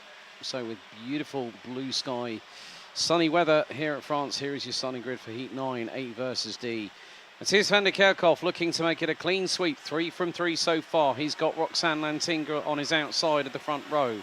Victor Louis and Kevin Lantinga round out row 2. Clément Houton, Ute Bergano round out row 3. Clément Massot and Yanni Bouillet row 4. Alexis Constant and Nils Lelor round out row 5, thereby completing the top 10. Charlie Gloom, Milan Marczak, Marcus Gloom, Alexandre Mercier, Zachary Gernen, Jens Bozard, Kaz Otthaus, Marlon Beyer, Dennis Bowman, Raphael Linders, Ellie Dax, Roseanne Den Driver, Florent Dirda, Noel van Vonveld, Raphael Boulard and Matt Simon round out your starting grid for this particular adventure into the unknown over the next 10 minutes plus one additional lap.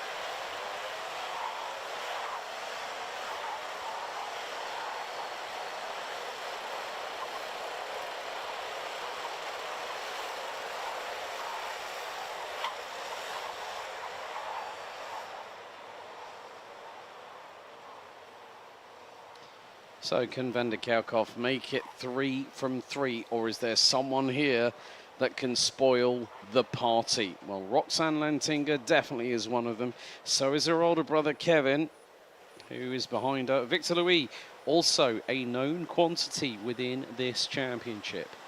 But it's more to the point of how things go from this point into the tram lines. Revs rise, they accelerate, lights are out. We're underway for the final heat today. And a good start by Victor Louis, Roxanne Lantinga and Kevin Lantinga. Oh, it's one to the outside, one to the inside. The brother and sister combination decides to sweep past Victor Louis and round the outside at turn 3. Lantinga on Van der Kerkhoff and someone runs off big time, kicking up the dirt. But it was Kevin Lantinga that threw the haymaker round the outside, I believe, into turn number 3. Got the job done. Change for third. Roxanne Lantinga through on Victor Louis. And then you've got the likes of Clément Houton, Ute Bergano, and everybody else. Matthias van der Kerkhoff dives up the inside. Through into turn number 10 to retake the race lead. Down the hill they go once again on this opening lap out of 12. And now we have got a real fight on our hands at the front end of the field, ladies and gentlemen. And now up to the inside, through goes Lantinga. He retakes the lead and sister Roxanne follows suit. And Van der Kerkhoff and Louis, they're trying to assault the Lantinga siblings. And then Van der Kerkhoff splits them square in the middle and holds on to second. So Kevin Lantinga looking for his second race win of the weekend as Roxanne goes diving through at turn 8. And then she gets back through at the chicane. Van der Kerkhoff, a slight uncustomary stumble from the Victory Lane Racing driver, but he's got an assist from Victor Louis. They now have allowed Kevin Lantinga to scarper away just because of all that squabbling that's just happened. That's probably given the 3-3-2 a significant advantage after lap 2. The lead is a second. Now they've got to start closing that down.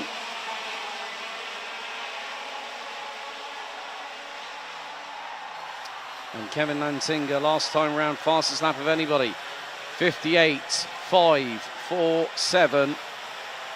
Roxanne Lantinga's just gone purple in sector 1. Milan Marczak is the fastest overall in sector number 2. Lantinga fastest overall in sector 3, so he's got the more complete lap. Dive again and a clash. Roxanne Lantinga into the right-hand side of Victor Louis at turn number 8. That allowed TB Kart's Clément Massot to get through. It always comes down to the end of the day, doesn't it, on day one? Like, everyone's just had enough. Everyone's just going to go, yeah, well, I'm fed up of this. I'm fed up of being punted or bullied or squeezed, and I'm going to give my own back. And that's where the fire and brimstone comes out flying. So, Lantinga, 9/10 of a second clear. And that was a move by Wouter Bergerno on the 2:16 of Victor Louis, who now has dropped down to 5th position as a result of the, I would say, probably from her her viewpoint, the unintentional clash with Roxanne Lantinga diving late into turn number 8. All 26 drivers still running at the moment, rounded out by Luxembourg's Ellie Dax in the 2:08. Drivers from 5th downwards are Victor Louis, Wouter Bergerno, Marcus Gloom, Milan Magzak. Raphael Linder is up 11 spots from 20th, I might add, so well done to Raphael. Clément Outram rounds out your top 10, but Lantinga is being closed in. Van der Kerkhoff has got that pace lit on that Kart Republic Victory Lane chassis. And he just took over 2/10 out of Kevin Lantinga. The gap now just under 7/10 of a second. A little bit further back, I'm seeing battles between Outram, Constant, Mercier towards the bottom part of the top 12. So they are squabbling away. A pack of petulant children battling over the last swing in the playground. And again, just late braking into turn 8. It's always the person that's got that confidence on the braking system to go, yeah, you know what, I can make that. And they'll wait, they'll seize the opportunity. Carpe diem, seize the day. If you there's a little bit of Latin into a broadcast for the first time for me in quite a while. However, it's more the case of picking your moments, picking your battles. And Thies van der Kerkhoff has now got that gap down to just under 5.53. Right, mechanical black flag, that is going to go to Luxembourg's Laurent Deardar, I'm afraid, as Victor Louis up the inside at turn 3 on Clément Massot. That's a change for 4th position. So the TB kart driver has also been one to watch this weekend.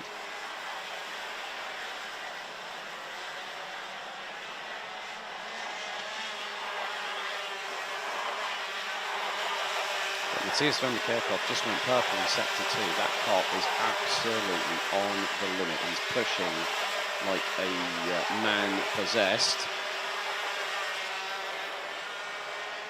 See some of the lesser spotted members of our international media that are in attendance covering the event, not just photography but videos as well, and social media. But 4 minutes to go. Lantinga, 3/10 now is the gap.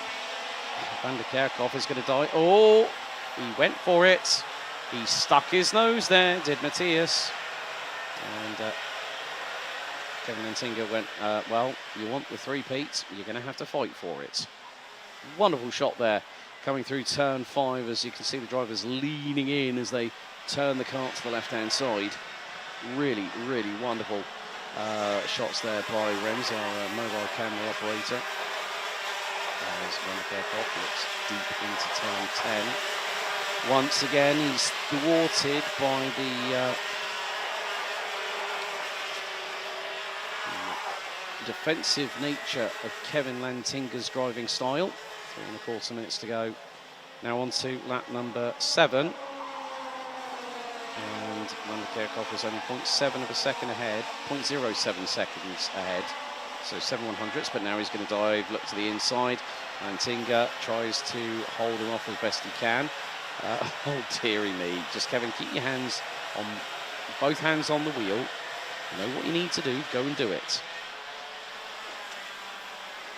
So I always say to drivers, I said, look, like I said to Luca Lystra, you know what you need to do, go and do it. Go and do it. Don't need to talk to me about it, I'll just see it when it happens. So, Florian Deardar on lap number 5 has unfortunately retired from the race after the meatball flag was shown in the start-finish straight, the mechanical black flag.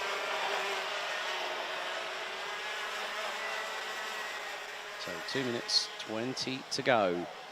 And Van der Kerkhoff now in the lead of the race as we see the drone once again giving these wide, wonderful panoramic shots as the field makes its way. Look, you know, they're probably pushing the best part of over 70 plus miles an hour into turn 3, so 75 miles an hour, 120 kilometers per hour. Matthias van der Kerkhoff last time round 56 457, and he was a lot quicker than Kevin Lantinga last time around. Get this, half a second was the differential, so it went from a 0.25 swing to a 0.25 advantage. Not a bad thing to have. But Matthias van der Kerkhoff just doing exactly what he needs to do at this moment in time. Just keeping on, and don't push to the point where you're going to overcook the tyres. 3 laps to go until we hit the end of this race and of today's racing activities here at Ostricourt.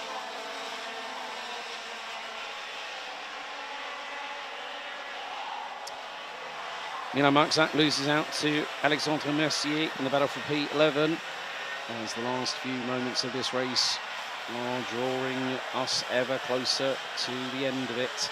Roxanne Lantinga. Oh, right. Hello, she's back. 56.380 was her last lap time, quicker than the 2 in front. And last time around through sector 1, Van der Kerkhoff was the quicker out of the top 3. Middle sector, Lantinga was the quickest out of the top 3.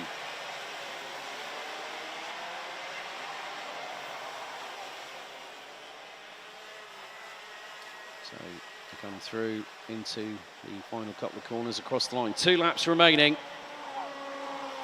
And that now 0.454 of a second in favour of Van der Kerkhoff.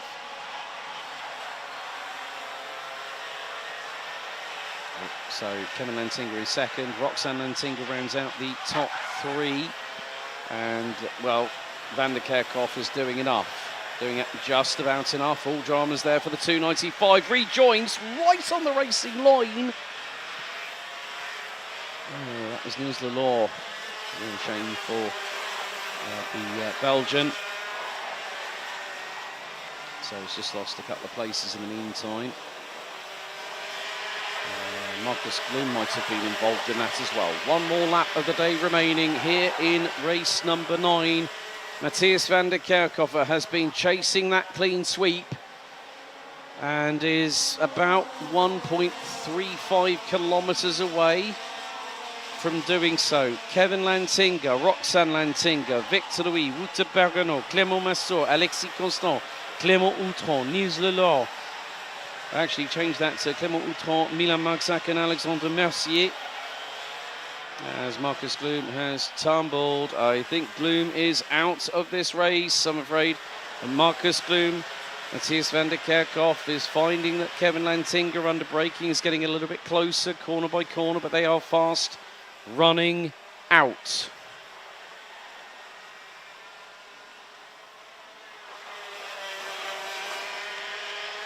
This is exactly how he wanted to finish the day. Just bring it to the end. Don't make any rash decisions. Out of the final corner, it's the clean sweep today for Victory Lane. And Matthias van der Kerkhoff in the 2:36. A great result for the team. A great result for the driver. And the siblings, Kevin and Roxanne Lantinga, round out the top 3. Victor Louis, Wouter Bergenot, Clément Massot, Alexis Constant, Clément Outron, Milan Marczak and Alexandre Mercier round out your top 10. Yanni Bouillet, Jens Berzart, Raphael Linders, Charlie Gloom, Dennis Bowman, Kaz Orthaus, Rosanne Dendriver, Zachary Gernon, Raphael Boulard, Marlon Beyer, Niels Lelaw dropping to 21st, having started 10th ahead of Matt Simon. Noel van Voornveld and Luxembourg's Ellie Dax rounds out the 24 finishers. Unfortunately, lap 11 we lost Marcus Gloom, and on lap 5 we lost Florent Dierda. But Van der Kerkhoff goes into tomorrow with a clean sweep of heat victories so far. 3 from 3.